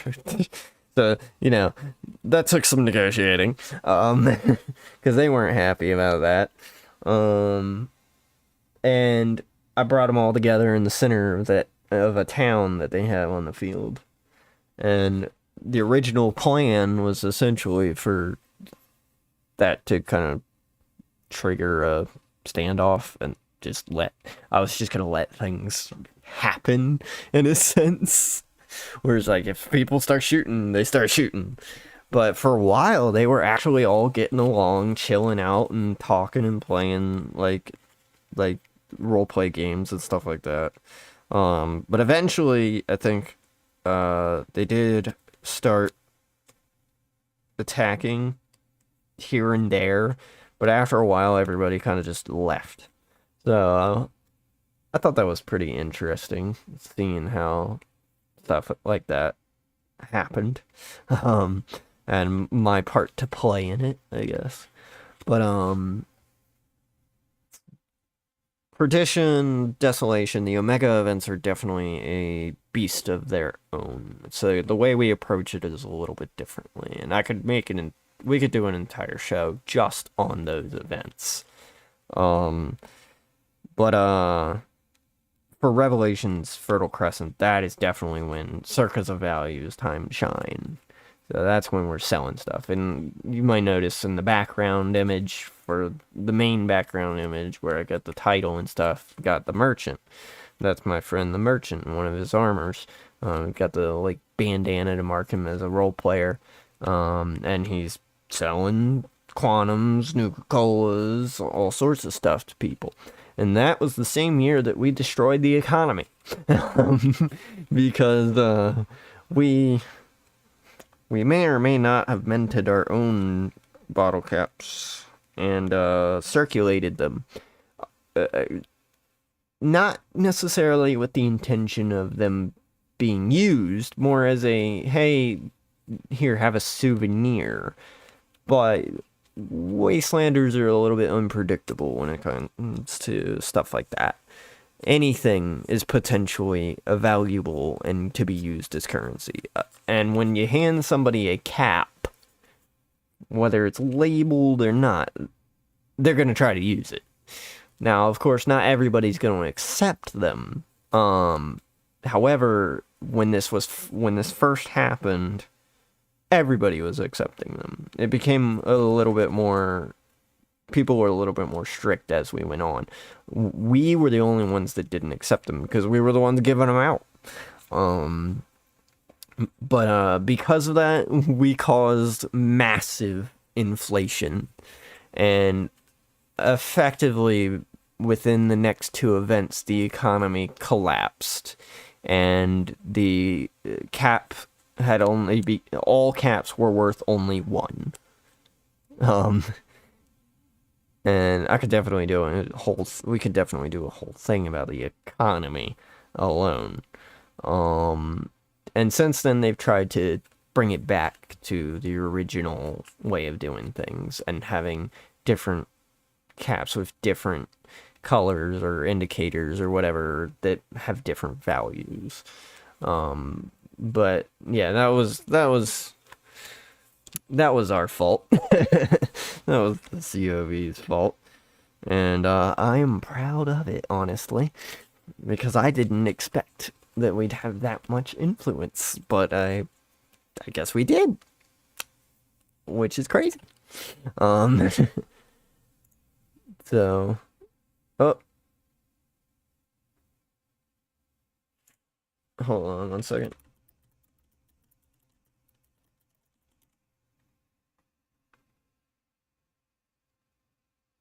I might be able to get him back.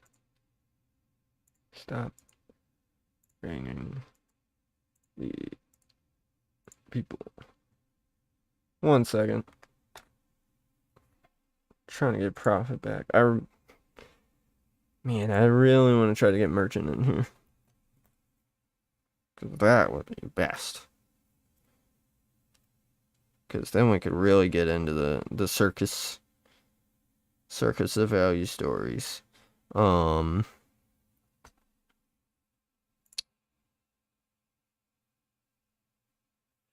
second. Sorry.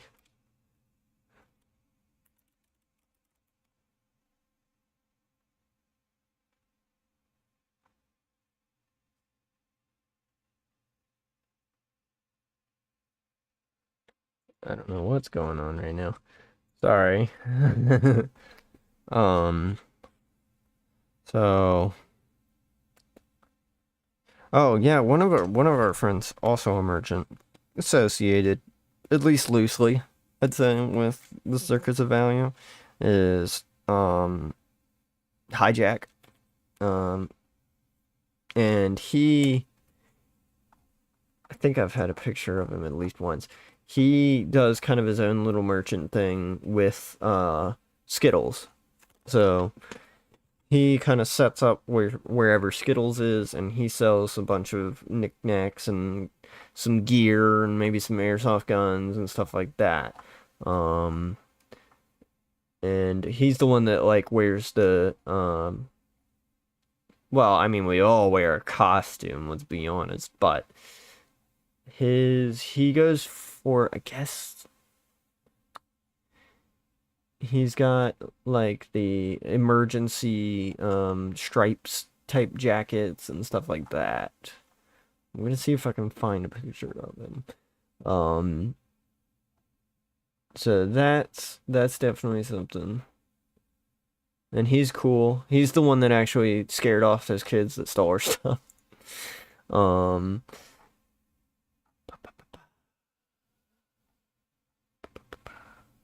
on, he's got to be somewhere. Got to be somewhere.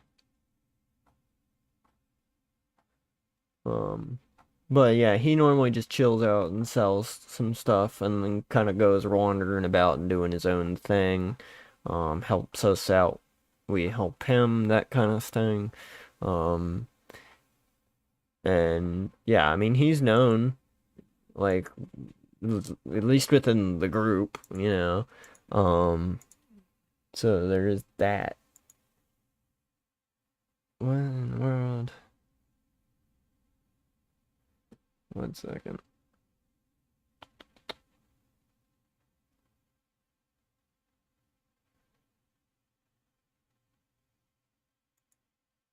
I don't know if Prophet can't join or is having technical errors. But yeah, in terms of Revelations Fertile Crescent, a lot of what we've discussed tonight is a lot of what people do. I would imagine though that there are other jobs and stuff that would pop up in a Wasteland scenario. So, and some of them would be a little more unsavory than others. But in terms of things that are normal and one would expect, I guess. I mean, we covered a lot, to be completely honest, and a lot of them are pretty expected or essential at the very least. Well, construction. So, you know, having people to build things. Now, in a Wasteland scenario, almost everybody's going to have some sort of construction knowledge because they're going to need it to survive. But I think some people would specialize and they would be able to profit off of it. So you'd get like the masons and the architects and stuff like that. They'd still have their, you know, their role to play in the new society, and they'd help make the buildings and the dwellings and stuff like that people are living in and make them good and durable and everything. You get people that their whole purpose is to go out and get water or to filter water and stuff like that. So there'd be a lot of other jobs that we don't necessarily have happen in these events. And when we do build something or when we do get water for the event, it's normally as a group effort. It's not like somebody's necessarily the designated water carrier or the designated construction worker, basically. But I think those roles would definitely pop up. And then we got, what else would there be? Oh, excuse me. It's getting late here. What else would there be? Like, obviously, there's combat roles and stuff like that. There'd be the soldiers, the guards, that kind of thing. Their whole shtick is to guard a settlement or to serve as the scouting party or the attacking force against other settlements or against raiders and stuff like that. So there'd definitely be that kind of thing.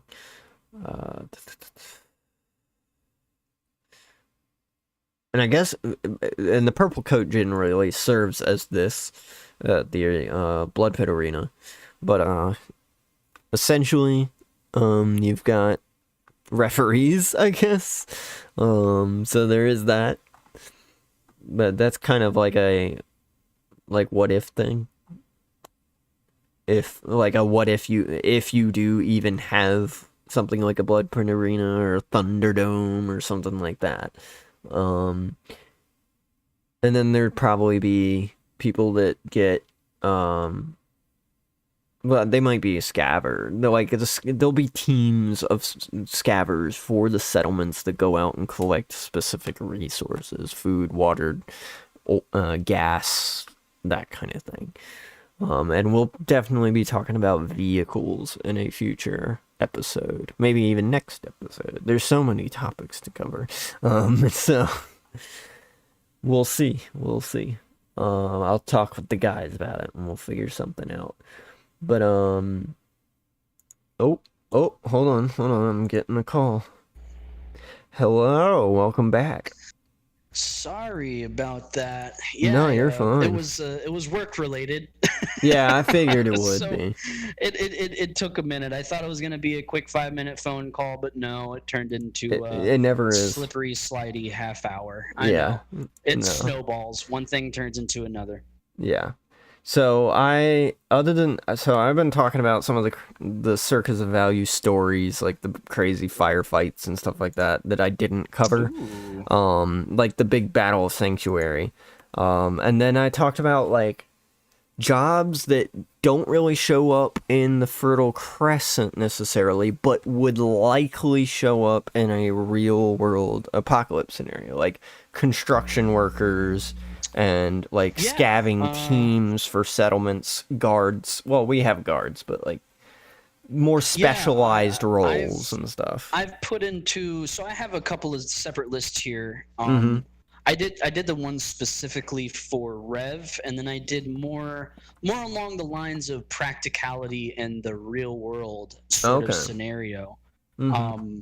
I don't mind if I don't know if you mind if I go into the more or less the real world. Is that what we're switching turning tables towards? Yeah, in a sense, like just kind of what we would expect.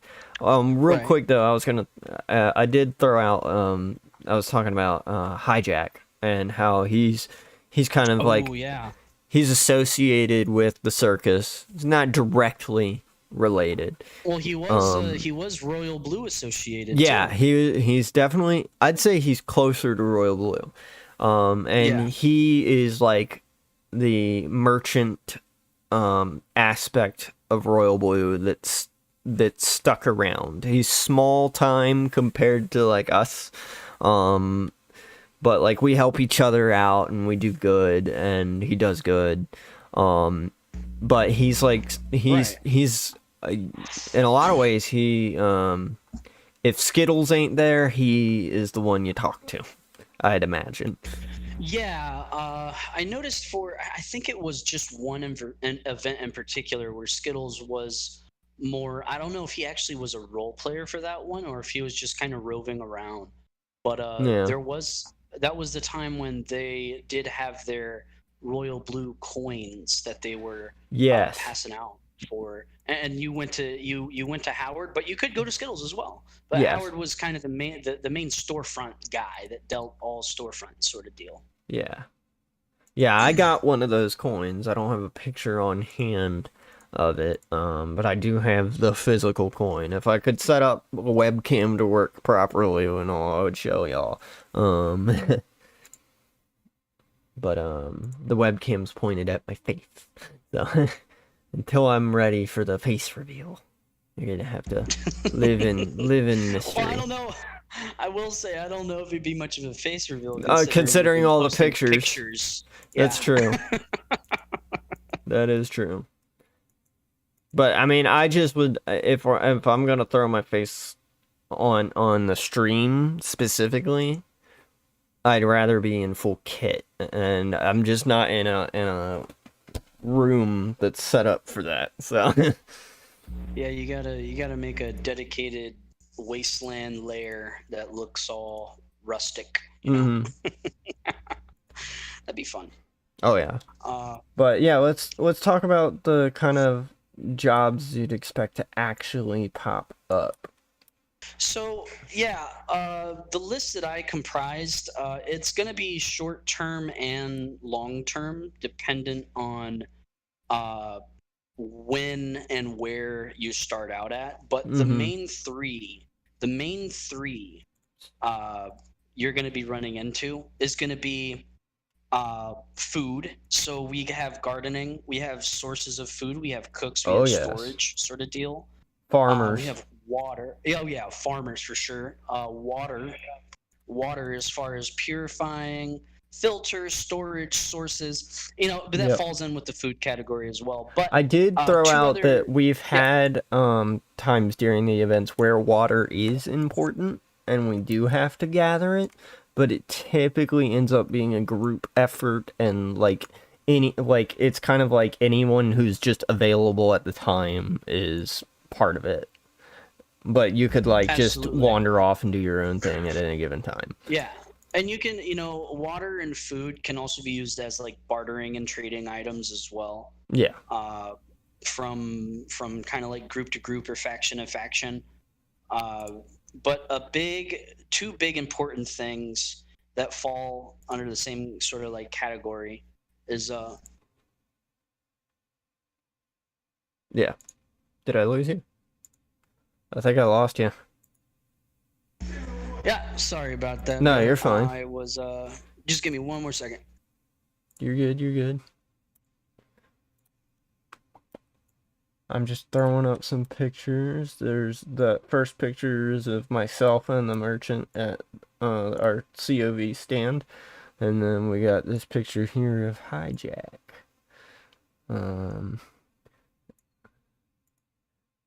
Hijack being the kind of the more royal blue merchant element of the royal blue.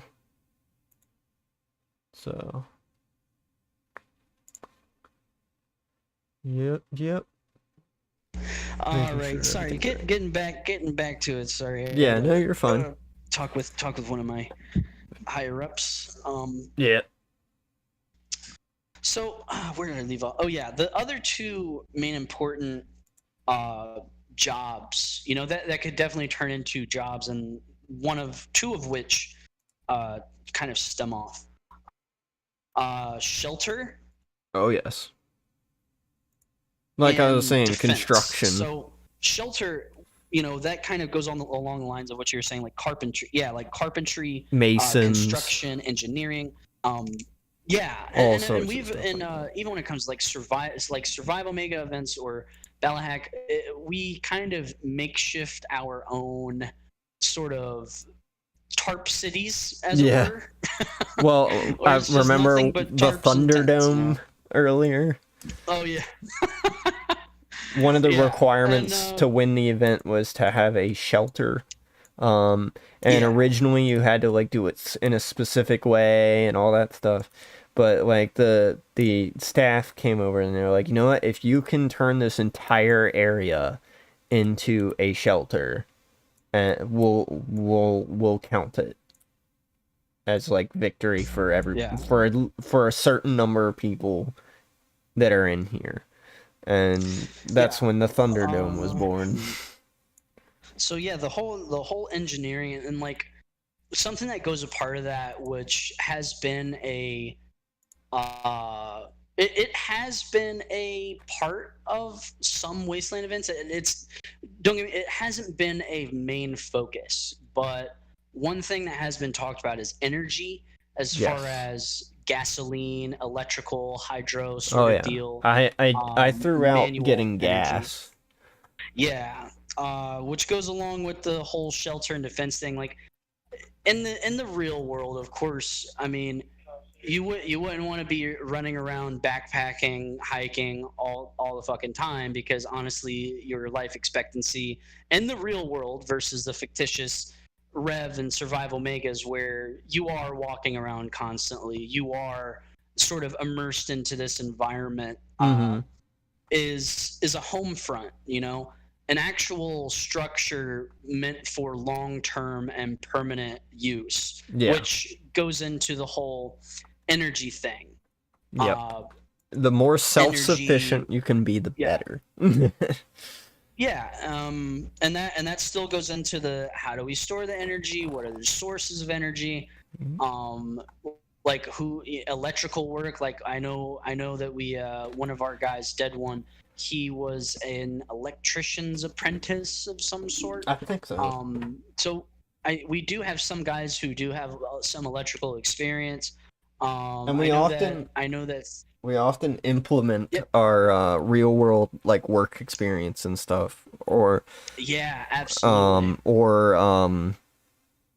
Like what we want to do, and especially in my case, into our character and into the way we interact. Yeah. But it also helps us in terms of how we actually do things, because it's like we might actually have real world knowledge that can be applied in this environment.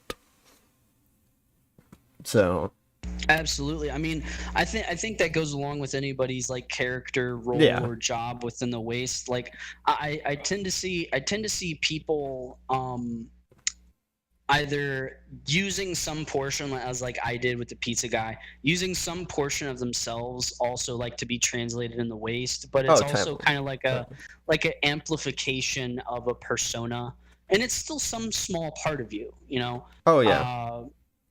I know we've had people in our immediate group that honestly switch up roles, like, you know, switch up role playing as a particular persona or person as if they were changing clothes. Yes. You know, and I mean, I like to see it, but what I really like to see is character development and consistency.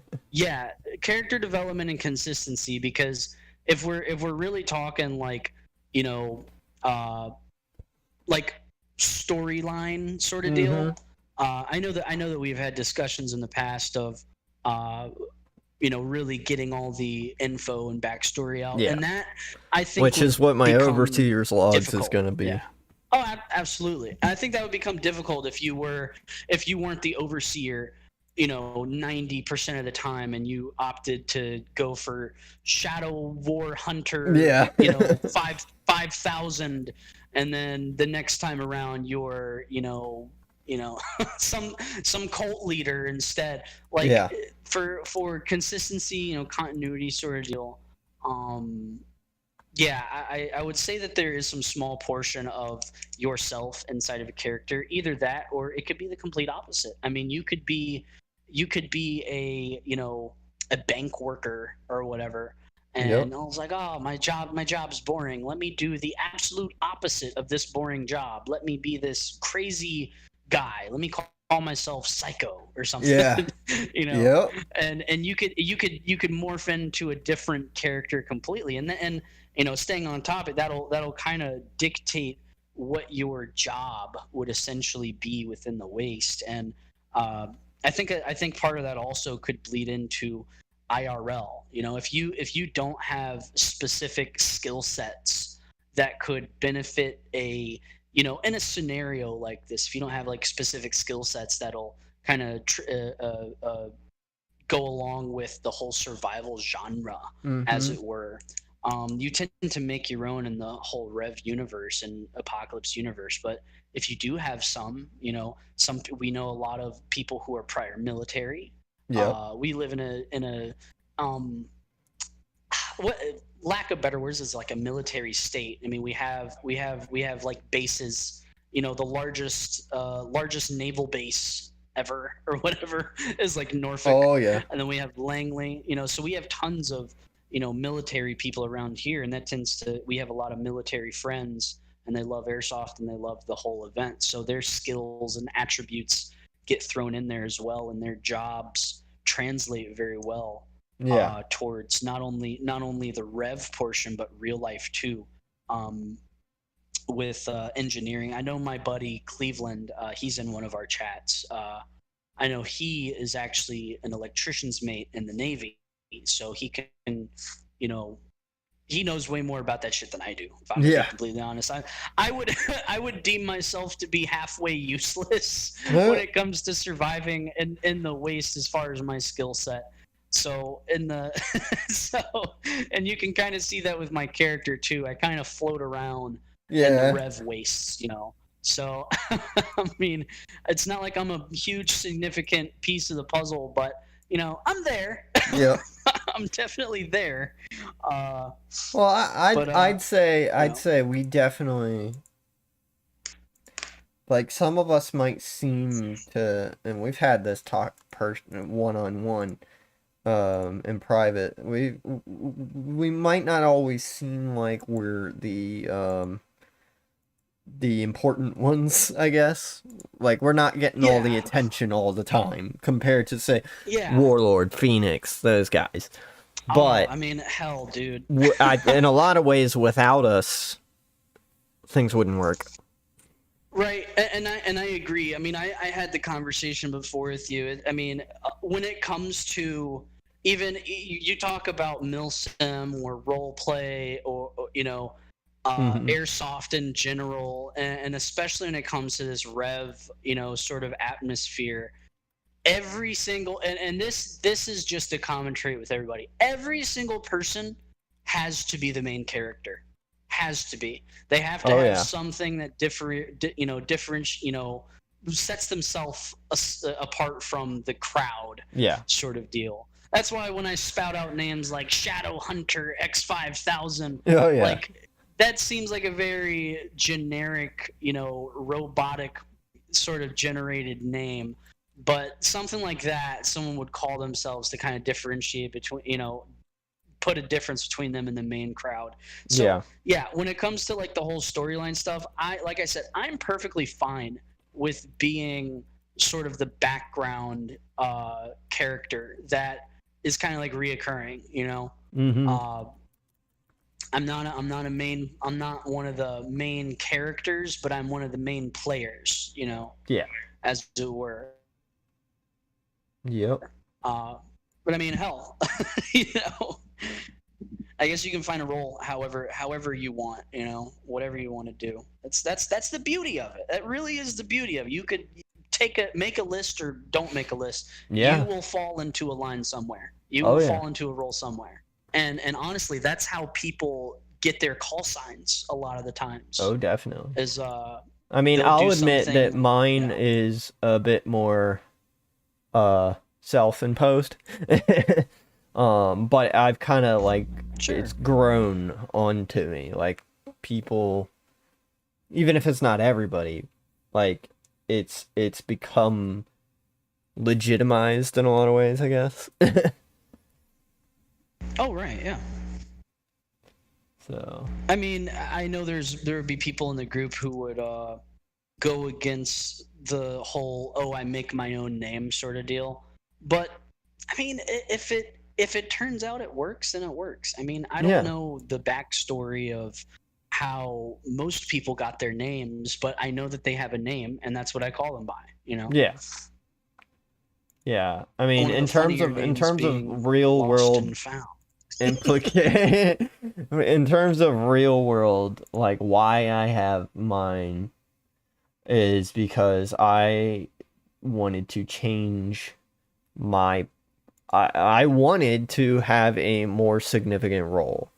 I was kind of in the shadow of Merchant a lot. And Fertile 1, he was unable to attend.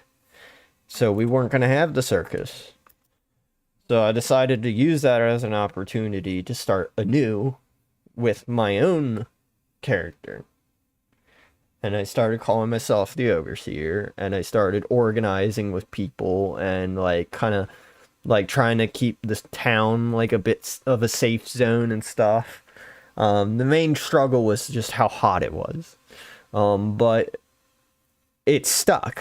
It stuck so much so that I was unable to go to the very next Fertile, but Cap was there, and people were asking for me as the Overseer. So it worked, you know. And ever since then, that's what I've been known as. And in that situation, it kind of worked out. Yeah, and I mean that's like a sort of testament to, hash it out until you make it sort of deal. I know a lot Yeah. of people. I'll take a page from The Walking Dead here. The King Ezekiel, his whole premise was fake it until you make it. Yeah. And well, that worked out for him. He was a theater buff sort of dude Oh who yeah. really wasn't really cut out for the wastes, but he took it upon himself to act it out, sort of fake it until you make it. He gave himself the name, and it eventually earned him a power role. So, Yep. I mean, that's there's nothing, in my opinion, there's nothing wrong with doing that. It's character development. It is you. That is your story. That is what sets you apart. I mean, when it comes to the Overseer's logs, although it is based around the Overseer, we have to also take that in and say, he's one amongst many, as it were. Oh this yeah. is one character in the vast sea of Wastelanders. Oh, yeah. That's the beauty of it. All these stories happen all around the world. You find yourself at a place at a time in a scenario, and you make a name, or you are given a name. Yep. And your role is it dictated either by the actions that you set out to do, the objectives, or something stupid. Yeah. you accidentally burn yourself around a campfire, and all of a sudden you're the fire starter. Yep. Or you lose something, yourself in the woods, and now and you you are become lost and found. I wish he was here, man. sorry there, Merchant. No, I don't want to pick on him too much. He's not even here. I know. I've been trying to ring him. Yeah, I mean, he might have some. He's got something he's at. IRL stuff going on. Yeah. But kind of going back to the job stuff, and in a sense the connection it has with what we were just talking about, especially in terms of me, not to be greedy, but I mean, it is Fall of Man Radio, hosted by the Overseer. That is true. Please take it away. That is true. So like I essentially made my name, and I made it for myself. And I've kind of explained it a little bit already about how what my role has become within the circus, and how I'm essentially the liaison, if you will. So I'm the one going out and doing the behind the scenes stuff and working with other people and factions and whatnot. That doesn't mean that he isn't the Merchant. He definitely is. But he just doesn't have as much time to do it because he has to be in the stands.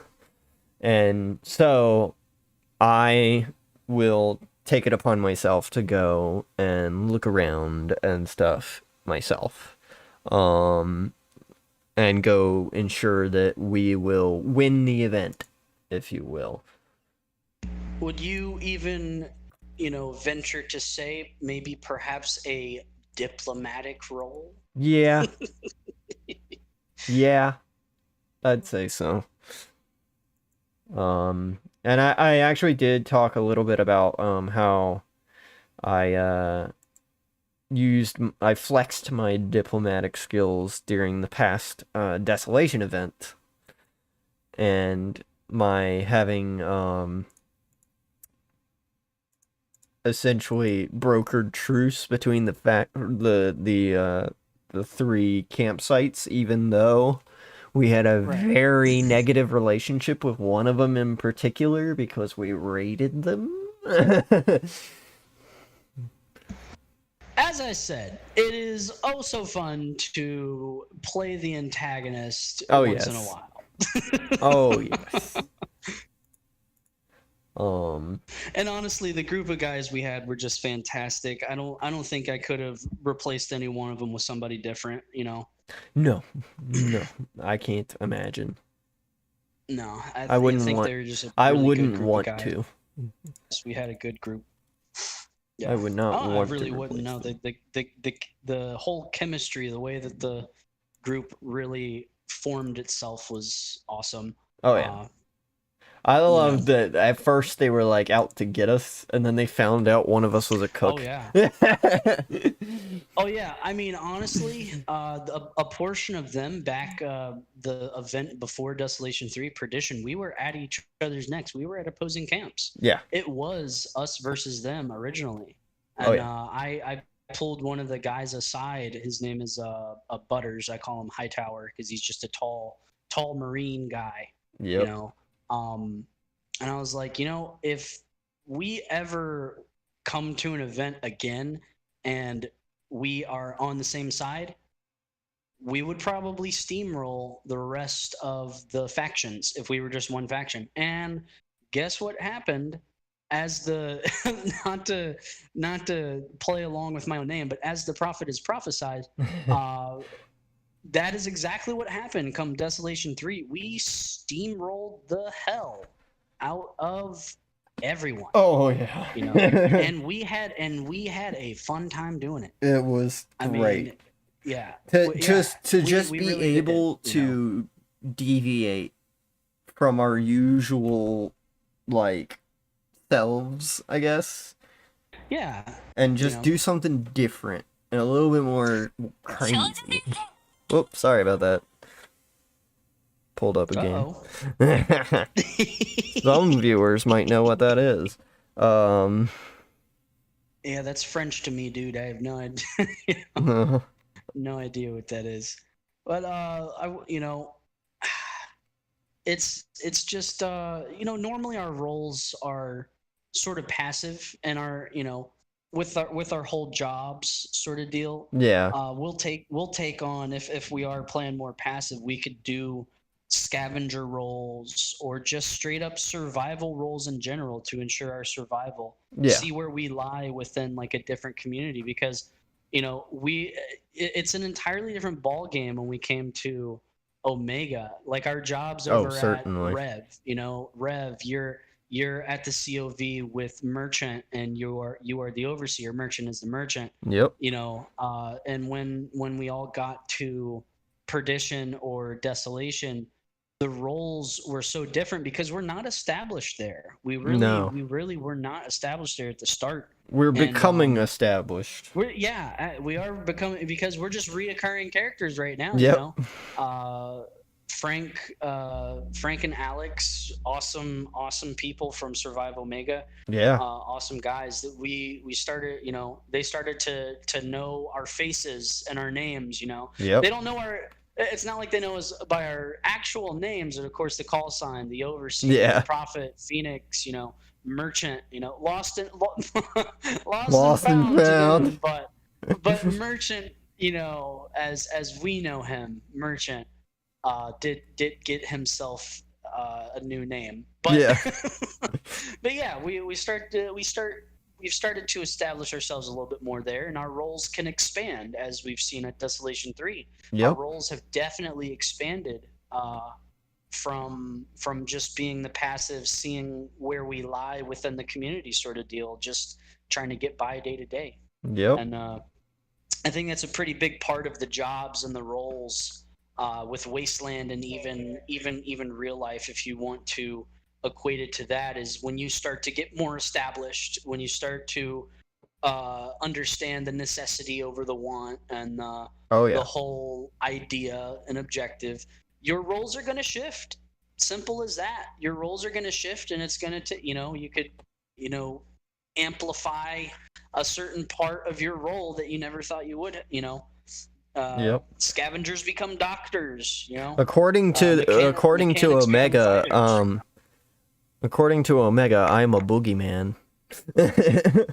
Because they've got an image, I don't have it, and I don't. Instagram's a pain on desktop, but they got an image of myself, just looking, dangerous, I guess, and they got it filtered and everything, and then they throw up boogeyman, but it's spelled the way they Boogeyman. have the text. It says like boo gay man. So everybody was joking about that when that I first don't know. popped up. I think somebody's political correctness might have just gotten triggered just there. I mean, I have no control over what had happened with the text that they made. Listen, we didn't make it, okay? we're just reading, Don't that's a shoot the picture of messenger. one of our guys. Yeah. Don't shoot the messenger. And the Wastelands, you might want to shoot the messenger depending on who that messenger is. But Oh yes. normally, don't shoot the messenger. And also in the Wasteland, nothing is PC. Oh, nothing. Nothing is PC. Nothing is come on. PC. There's Including the there's no one normally to PC really- people. Yeah, there's no one. I will say there's no one there to really kind of dictate what you can and can't say or do. So Yeah. it's the Wasteland. It's the nature of the beast. No one can really tell you Honestly, what to say. and or how so to say it. I should have thought of this earlier. So I threw out earlier that we got a guy named Jester, the Warlord's Jester, who's got a bunch of LMGs. Well, with a guy like Warlord, and should we talk about what his roleplay job is? I will. I think that should probably be discussed. In the after Probably hours? for some after hours stuff. I think we can probably sum him up to a eccentric sort of salesman. Yeah. We've got some friends that like to be risque with their stories. I mean, it's all in good fun, but yeah, all in good fun. But I will say very NSFW. Yeah. Very NSFW. but Jester, he is called the Warlord's Jester because he's the guy, kind of like Merchant. They like to joke around and stuff. They like to make dumb jokes. I think Jester's known for like the dad jokes and stuff like that. But like at the same time, he's the go-to guy for LMGs. So but A little bit of a trade-off that there, in a sense, that is a role though. That is a job. Is somebody who is their purpose is to be the clown in a sense, for Entertainment. somebody or people in general and stuff like that. Yeah, still falls into the role of entertainment. Yeah. I mean, there's going to be a lot of downtime, Oh yes. tons of downtime, and Yeah, it's and not that- as and that crazy as downtime- the movies and all that stuff would make you think. well, yeah, I mean, you can't really have any downtime in the world of Mad Max, I would think. No. That's kind of a I'm always being chased, always being hunted. Mm-hmm. Please help me. And where's the water? And gas. Where's the water? But yeah, I mean, there's going to be downtime, and entertainment does play a huge part in that. I would say that does come with a more established community, though, more established sort of faction. Mhm. I mean, entertainment can go anywhere from Well, you broke up. someone like perform theater or whatever. Start have you, over. you know, I know. Anywhere between What's what? Your first one any. broke off. Okay. Anywhere between reading a book Oh or yeah. listening to some music, you know, like Goddamn! Don't burn the theater-esque books. sort of Don't destroy the entertainment. books. God damn it. We need knowledge. I know. This is not the day after tomorrow, and books are really important. Yeah. You know, Like, they're we definitely don't gonna want to prove forget important. about the good stuff that happened before the fall, Oh yeah, man. that I think we talked about this last stream, last A little Fallen bit, Man yeah. Radio. But the whole premise of record keeping Yes. in the Waste, that's a pretty substantial job. I mean, you got your work cut out for you, to say the Oh, totally. least. But we always like to think of the Wasteland as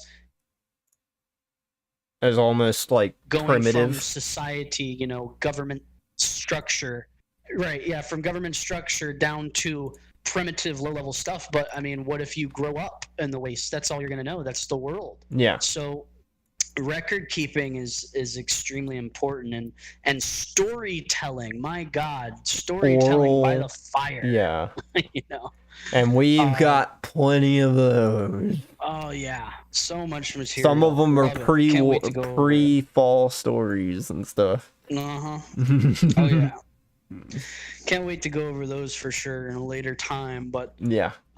big role, record keeping for sure. Writing yeah. down the key major events, you know, from either one person's perspective or third person, you know. Yeah. But that can go under the lines of education, and the roles of the Waste. Education for sure. Definitely. What the hell? One of the ones I didn't really get to touch on to, and we talked about this jokingly yesterday, but considering how long our characters have been in the Waste, we really haven't gotten any new modes of transportation other than walking. Yeah. So I think a good role would be transportation. If you got a mechanic, if you know you got somebody that can work on things, it's a handyman. Get some bikes around, horse and buggy, or in some cases mutated creatures and buggy. Oh yeah. Oh yeah, transportation's a big one. I definitely one place to another. Yeah, I definitely want to talk about that on a future one. I actually mentioned the Angels earlier, and I would like to talk about them eventually as well. So this is definitely stuff we're gonna keep in mind. Because let's be honest, there's a lot to talk about. Because it's one of those concepts, one of those scenarios that is, you've got so many elements to it, and it's interesting to see what things would be like. And we have the advantage with these events of being able to basically see what it's like in a simulated, controlled environment. Like, I'm leaning slightly into, I guess, a political thing when I say that one of the interesting things about these events is the various, I guess, ideologies and stuff like that pop up. There's always a cult. There's always, you know, people like myself and the merchant who are like the capitalists. There's for whatever reason, there's always some guys that claim to be communists. There's always some mafia. There's always like the family, which is, I guess, the mafia, and all sorts of different ideologies and stuff at play. And it's a really interesting, to me at least, it's a really interesting experiment on like a kind of an anarchy thing. And I would love to just do a full video analysis of one of these events where I just go into like all the ideologies and like how they work and how viable like all this stuff is during an anarchy scenario, and does anarchy work and all that kind of stuff. What are we getting into? Sorry, I had to answer the door. No, What did I miss? was just talking about like this is the type of event where you're kind of able to like in a way you get to experiment and have this controlled anarchy scenario. It makes no sense to say controlled and anarchy in the same sentence, but like it's just Well, I guess you could say simulated anarchy. yeah, it's a I think that might be simulated the better anarchy, word. and it's interesting the types there- of there people, are- ideologies, and stuff that pop up. Oh yeah, And it'd be so, and a lot fascinating of it to is just do an organic, it really analysis. is. Yeah. It really. I mean, there's been a couple of I know TV shows and even studies that really haven't been documented on video, Mm-hmm. more or less just as on paper sort of deal. But Yeah. there used to be this TV show called The Colony, and they took people from all different walks of life, and they did put them in like an end of the world sort of scenario, like what would come up of it, Mhm.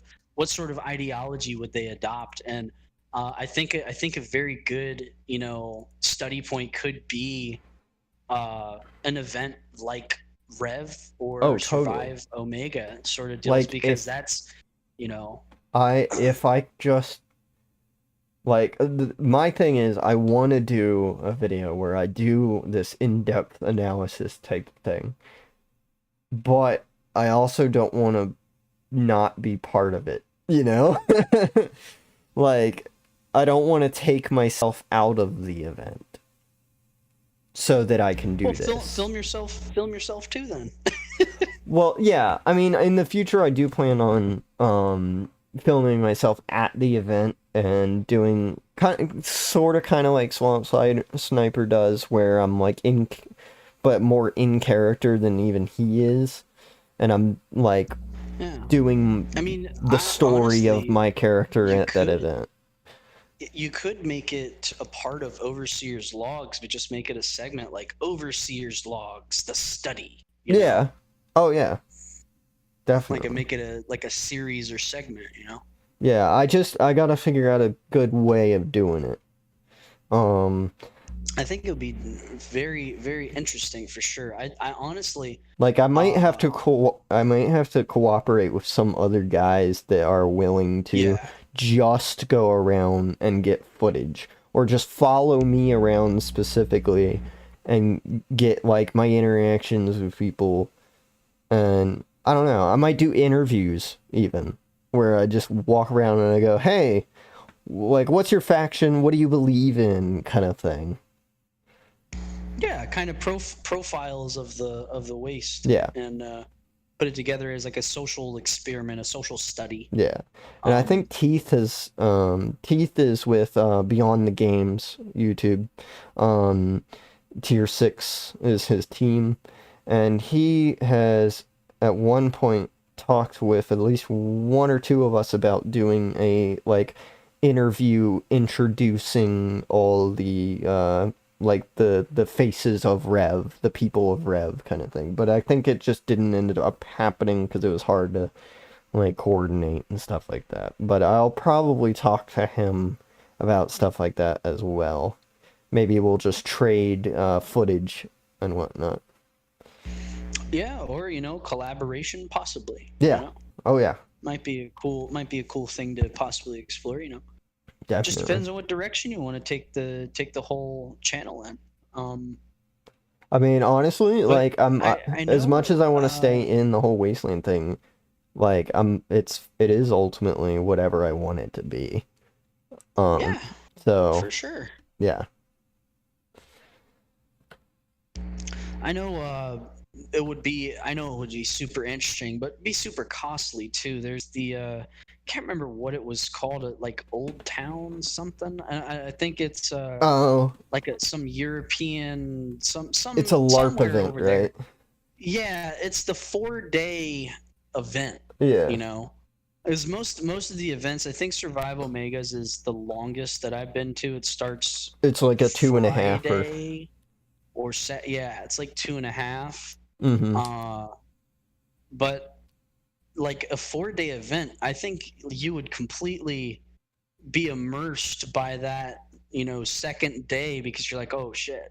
Oh you yeah. know and that's, I mean, honestly, that's one of the things I really like about it, is really just focusing on the event and the objectives with your community. Yeah. Because I know I've related this in the past before, not on stream, but Rev is more of the, I would say it's more of the cartoon, Oh, totally. when it I when kind it of when it alluded to comes that to, when you were gone yeah. earlier, where I Oh, was okay. like, yeah, the Omega events are more like the hardcore survivalist type events where you're more focused on, and these aren't my exact words on what I said, but you're more focused on trying to like gather resources and like stay safe and stay warm and all that stuff. Whereas Revelations is more like you're in an established scenario and you're able to be more flexible with what you're doing. So you're able to be a bit more like, risky and wild, if you Yeah. will. A large dictator on the way that the game is played is the restrictions that are put on the game themselves. Yeah. Like, for example, the ammunition and ammunition type. Oh yeah. I know for Balahack, there's no specific weight that it's cordoned off to, but Survival Mega does a pretty interesting thing where they just, I mean, they honestly mix all the rounds up. You don't know what you're gonna get. Yeah. And you don't And you have can't an bring your own. unlimited amount. Yeah, you can't bring your own. Not that You that can't have stops the people, fancy Odin speed loaders, all Yeah. the mechanical speed loaders. It has to be the rudimentary. I still get salty sorta about the mechanical lower speed loader ones. thing because it's a lot of my guns are just a pain to load without. Then that's what they want. I know. That's the, they realize it sucks. Yeah, that's the point. I mean, try to load an M4 mid cap with just your hands, nothing else. Then you'll actually realize how much of a blessing speed loaders actually are. Try it with 'Cause gas loading- guns. It's loading even them- yeah. worse.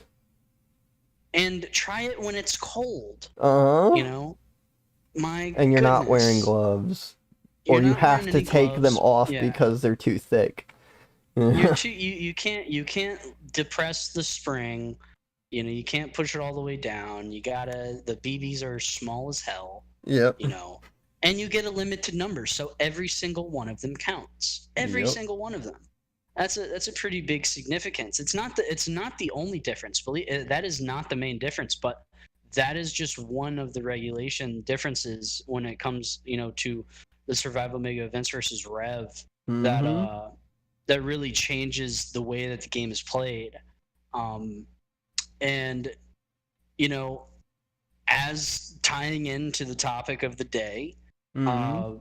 the regulations and the stress, or the sort of the rules that you have to abide by, can also dictate the way that the way that your character plays the role. Yeah. Totally.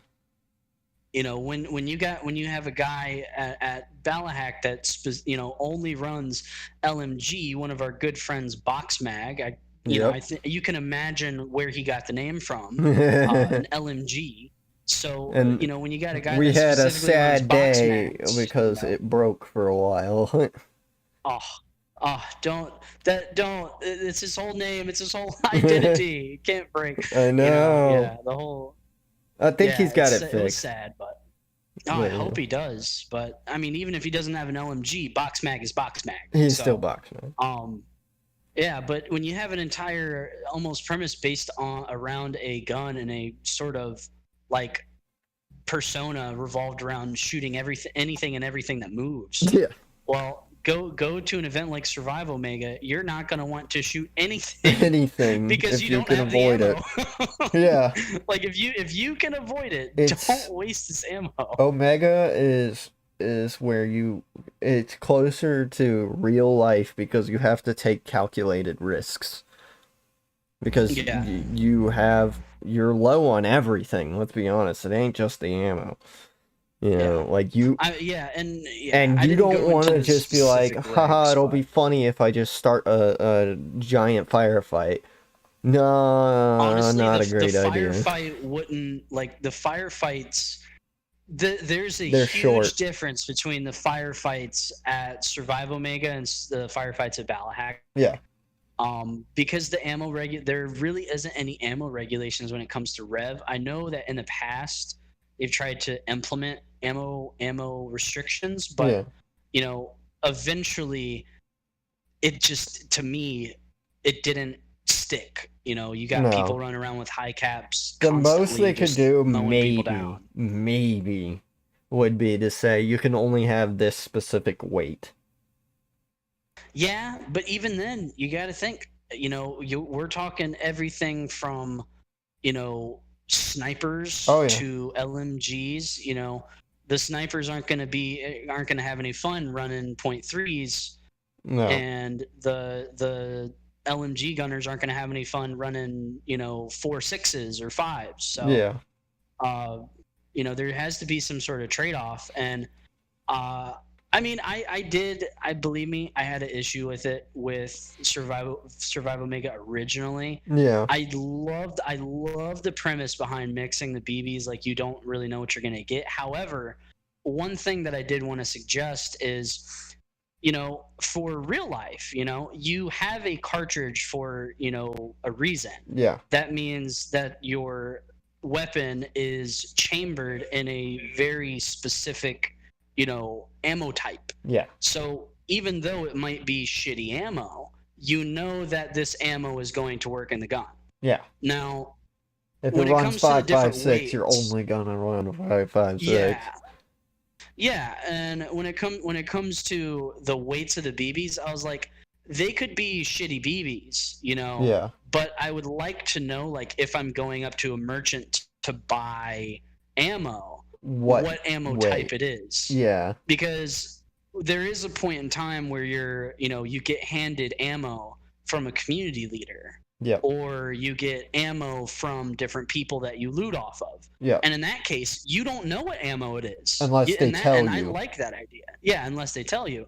But I think that if you were to, and this is the only like critique that I had, and I'll get off the whole rant, is just if you had the opportunity to, when you're buying it from a merchant, Yeah. to understand the weight, you Yeah. know, and if it is a heavier weight, if it's a better BB, well, charge more shell casings, you know. Would, just out of curiosity, Mm-hmm.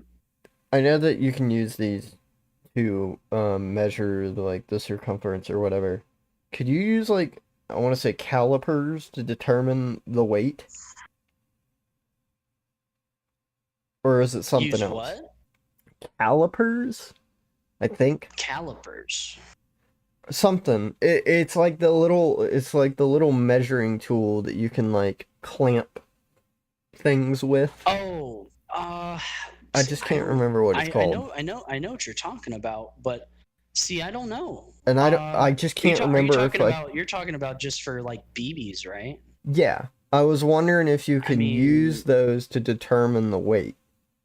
Well, generally those are just used for or is that just for the size? Just like size measurement, I'm sure, because I know that when making the airsoft BBs, like the deviation between having a true 6mm projectile, like it deviates ever so slightly between BB to BB. Yeah. So you'd have like a point something difference in one BB over the other. However, it's still in the same weight category. Like, you'll have 2.3s side by side. Yeah. But the size difference could be point something off, but it's still the same size. So I would say no to the weight if you're Okay. trying to measure it like by size, in my opinion. But hell, I mean, there's a lot more smarter people out there than I am, so they Yeah. could probably find out some way of doing it. Yeah, I was just curious as to if there would be a way to just find out Now, quickly. I know that there are scales that can go down to the gram.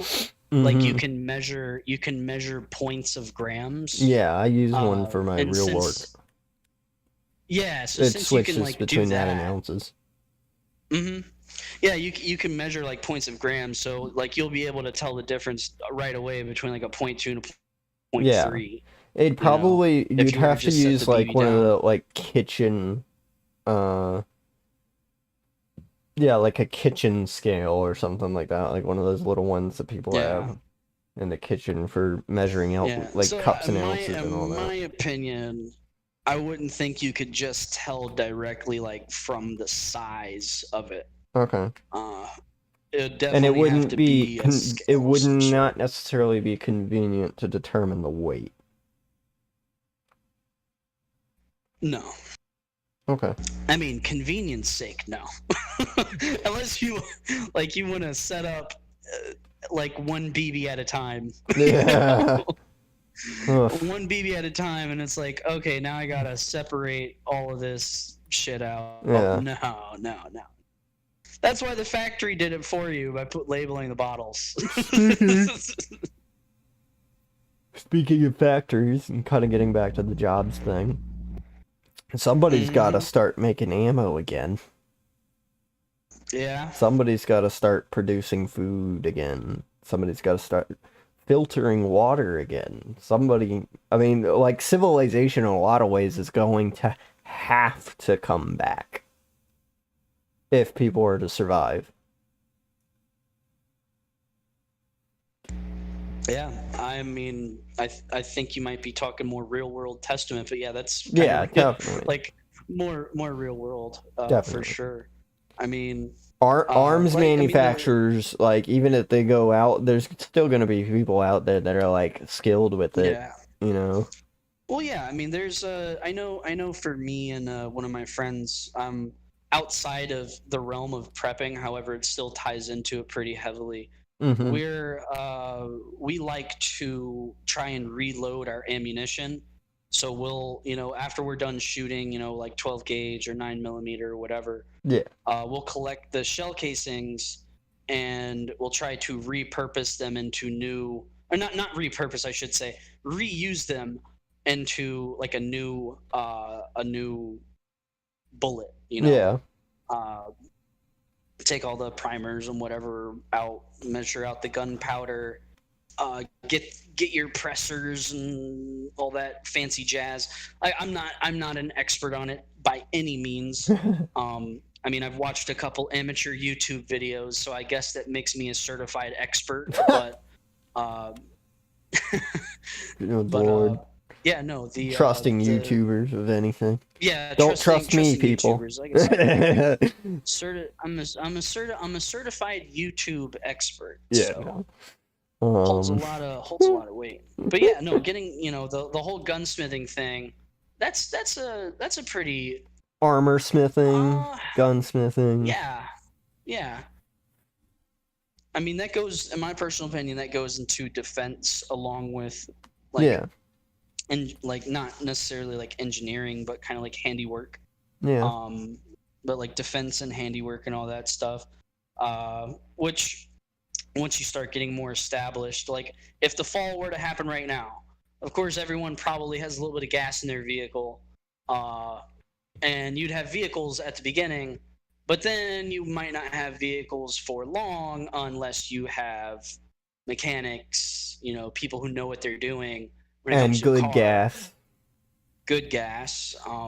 Don't quote me. I think the shelf life on like gasoline or like petrol or whatever is like 2 years and some change. If you got an electric car and there's no power running through the system, you're fucked. Mm-hmm. Like Yeah. that. I mean, so like If anything, the people that are going to be laughing down the street are people that are driving with like biofuels, where they could just throw anything in there, basically, and be like, "Yep, I'm good to go." At least that would be my imagining of what would happen. yeah. I mean, a solar powered car would be dope. It would be dope, but the issue is storage of the power so that you can keep driving through the night and that kind of thing.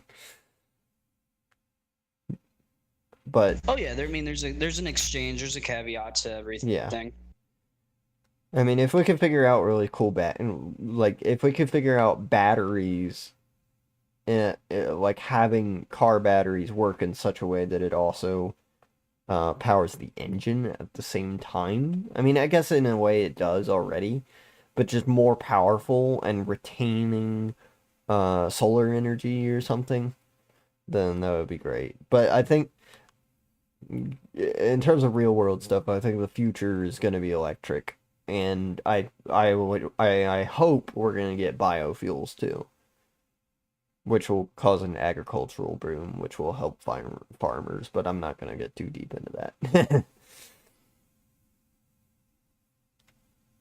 So, but yeah, I think we already mentioned farmers. We But did. like we'd have to figure out a way to produce fuel, or the technology that it serves as an Yeah, alternative for it and so stuff like that. solar power is gonna be a good one. I know that there are companies that now sell. I think it's energy with an I. Energy. They started to make a product that could kind of stack on top of itself as like a powerhouse for solar power storage Okay. when it comes to like the energy Yeah. form from it. So I mean the technology is getting there. Yeah. I'm sure that we have better things out there on the market. Yeah. Well, I mean, nuclear, but like in a post-apocalyptic scenario, there's a high likelihood that those nuclear plants, if everyone's like abandoning them and stuff, they're gonna melt down. Yeah, and I actually was thinking of like if they're not I don't know decommissioned. Right. I don't know how plausible it would be, but I know using manpower as far as hooking something up to a bike to store electrical energy into. Wind. Too. Yeah. Like wind's been around for like centuries. I mean, freaking windmills. Like they churned butter and wheat and all sorts of other stuff by the power of the wind alone, basically, and water. Right. Hydroelectric.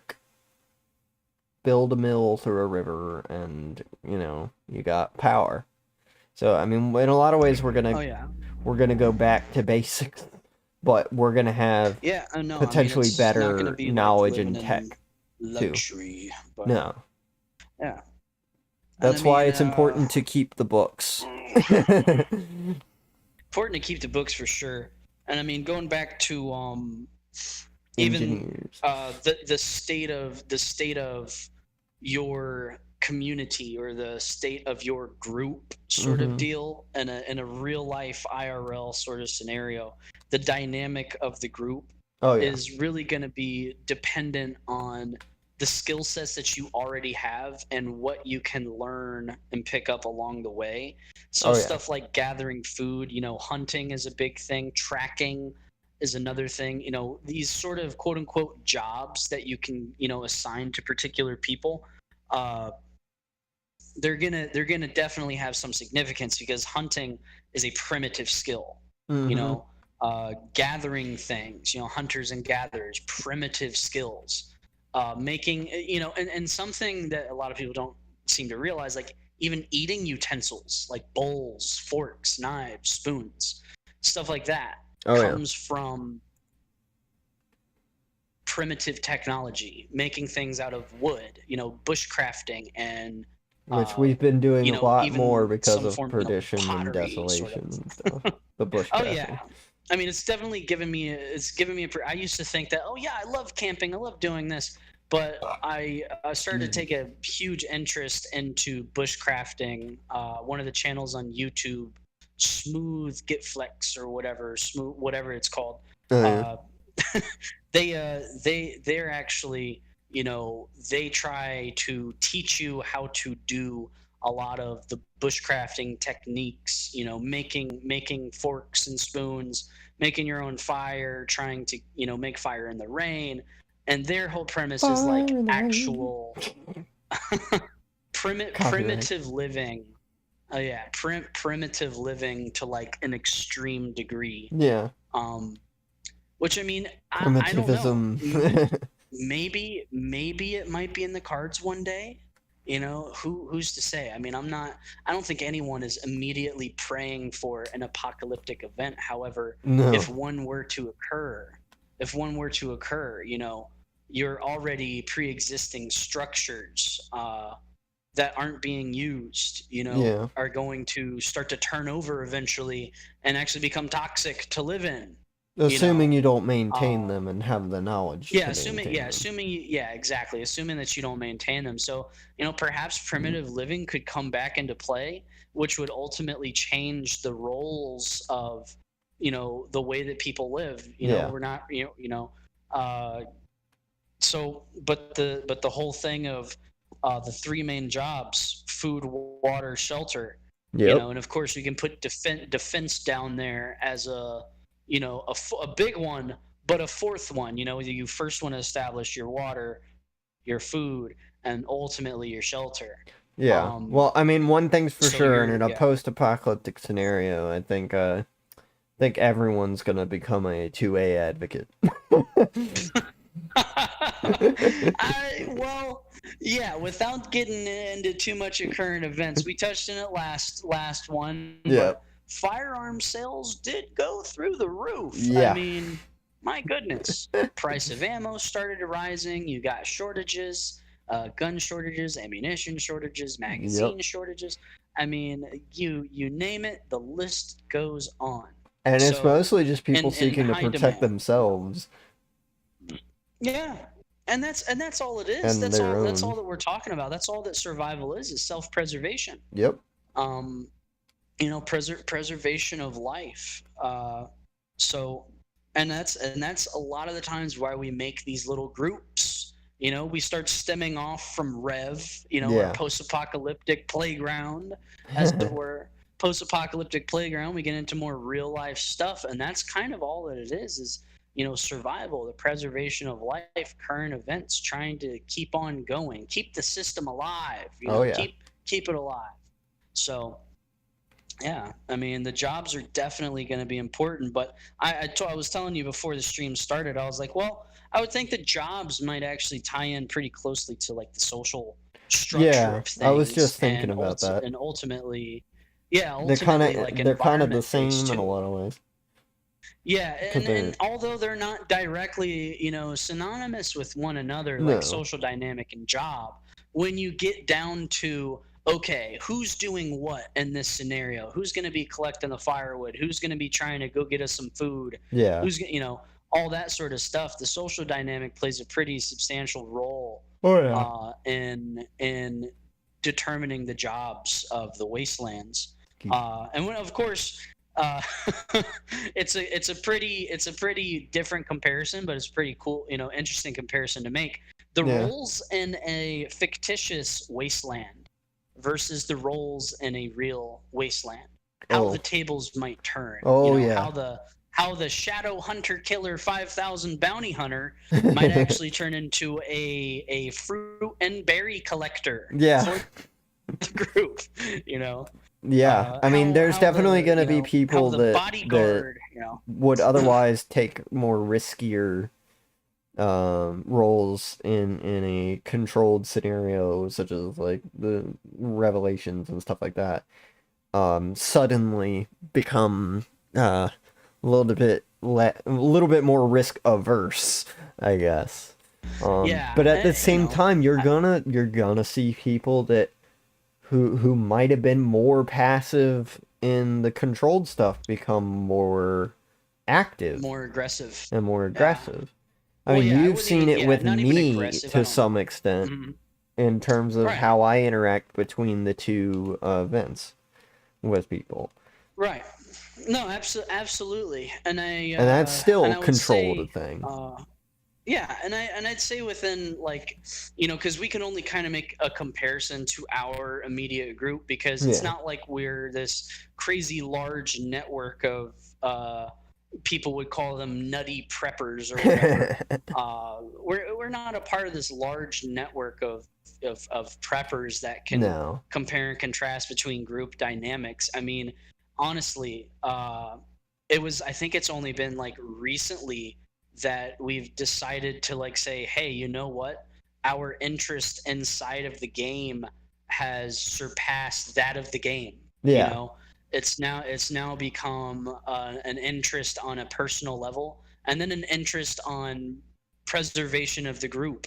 Oh yeah. So then it became, how does our dynamic play out in what would possibly be a real scenario? And that to me is kind of interesting. I honestly haven't seen anyone kind of go into the Wasteland role of fictitious role play, and also correlate that with something potentially real. And that's why I take such a large interest not only in the group but in the streams and podcasts and stuff, is Yeah. because it is a very interesting premise for sure. Oh yeah. Um, Yeah, I and think that thus the there's whole a topic of jobs. there's a whole lot of people that including myself to some extent, that the only entry into what we do is essentially hold on one second, I'm having an issue. Is essentially through like video games and stuff like Wasteland, Fallout, that kind of stuff. Sure. Yeah. And I think that us doing something like this, even though I am putting out that same kind of content, I think something like this is a way to kind of explore the genre more, if you will. Absolutely. And I like the that's the main reason, like, for Fall Man Radio, I like to have topics where we're talking about like the aspects of the Wasteland and what kind of things are gonna happen, what kind of people are there, what kind of things, or what can you do, that kind of stuff, because these are all things that play a part in the genre. So in a lot of ways, this is a genre study podcast. Like eventually we'll probably do more role play oriented stuff where we're playing as our characters and whatnot, and maybe I'll Right. do like a sideshow for that. I would say we definitely have to specify. Yeah, we have to differentiate. Yeah. So, like, it might still be Fall Man Radio, but it might be Fall Man Radio with an extra tagline or something like that. Or it could be something completely different. I don't know. So we'll see. But yeah, like, Yeah, I mean, however you're trying to, what direction you're putting it in, for sure. yeah. Awesome. Totally. Yep. Full support, full send, man. Thank you. I hope to see this grow, get people talking, Absolutely. because it would be really cool to get more and more people interested in the genre outside of just playing games, and exploring the more intricate details of it all, and like, yeah. I don't know. I've become kind of fascinated with the genre in and of itself. I mean, there's so much to go into it, Mhm. as far as post-apocalyptic dystopian genre. I mean, there's just so many scenarios to be thrown out there. And with all these scenarios, equally unique stories for every scenario. Oh yeah. You know, the nuclear fallout, the power outages, the earthquakes, the 2012, natural disaster, Oh all yeah. that sort of stuff. Honestly, I'm Civil in the War. same boat right there. Oh, please don't hit too close to home there. Yeah, but yeah, even something like that could possibly be, potentially be a real thing, or something that's already been discussed in the genre Yep. of fantasy, as it were. But yeah, I mean, I'm on the same boat with you, man. I've been super intrigued with stuff like this for a pretty decent while. Yeah. The whole post-apocalyptic genre, for sure. uh Dystopian, as it were. Definitely. But right there with you, man. Yeah. Yep. Um, and like obviously we aren't the only channel that explores this stuff. I mean, you do have guys like Nuclear Snail, and similar channels that definitely explore this stuff. You've got a bunch of people on Instagram that do this kind of stuff, and especially in the realm of like cosplays and like costume making and whatnot. Um, which our last episode was talking about, armor and stuff like that, and crafting. Um, so yeah, that's definitely an element to it. And I just kind of want to expand. Yeah, man, nothing wrong with that. I mean, I think it's a good idea. Yep. Yep. Just gotta get out there. Gotta get it out there. But well, this might be a little bit shorter than the last show, surprisingly. Because I think at this point, unless you got anything else in your list, we're pretty much good, and we might be Let's close to see. calling it for the night. Yeah, let me see. Well, we got merchant, bodyguard, bounty hunter, mercenary, delivery guy, Yep. faction-based missions, which I mean we kind of touched on Yeah. faction-based stuff. Just the fighter in general, which would tie in with faction-based. We Yeah. got scavenger, entertainment, banker, fortune teller, people who are dedicated to the side job, side quest that ties into challenge coins. Yep. Survivalist, messenger, medicine, and wait, we did not do this one. Uh-oh. Are we gonna finish off with some? Trash collector. Yeah. We're gonna finish off with the best one you can have. The best role in the fantasy wasteland role you can possibly have. Cleaning up The after everybody else. Trash collector. Oh my god. Well, actually, It would play an actual significant role, well, to be completely honest. Trio. I don't know if we talked about Trio.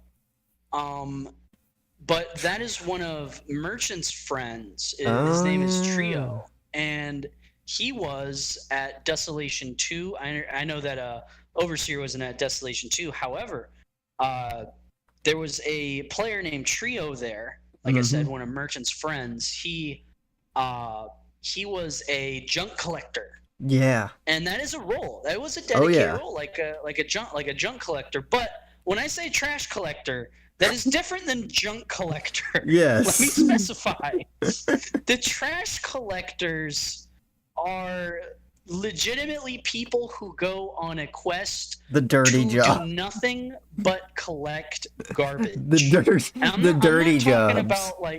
I'm not even talking about usable garbage, like plastic bottles you could potentially make into and craft into something else. No, like like not the junk collectors, No. like frames of bikes or tires or spokes or The people, whatever. not the recyclers, basically. Not the recycling junk collecting people. No. No. I'm talking about the people who are like, you know what? Fuck it. I'm gonna I'm clean getting this world. trash. I'm cleansing this world as green as I possibly can. And they do it without fail. Yeah. And this has been recurring for what, 3, 4, 5 years? I don't know. However long this whole trash collector has been going on, I've been approached by an individual who just wants your partner with trash. him. Yeah, like to partner with him next year Oh, to really? dress in nothing but trash collecting gear and like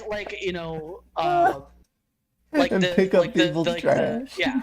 the sanitation workers that ride on the back of the garbage trucks and collect trash, literal waste, and just collect it. Oh, For what reason?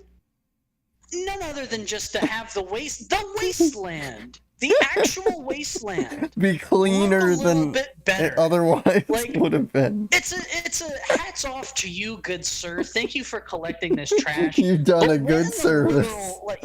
But what in the literal hell are you doing? I mean,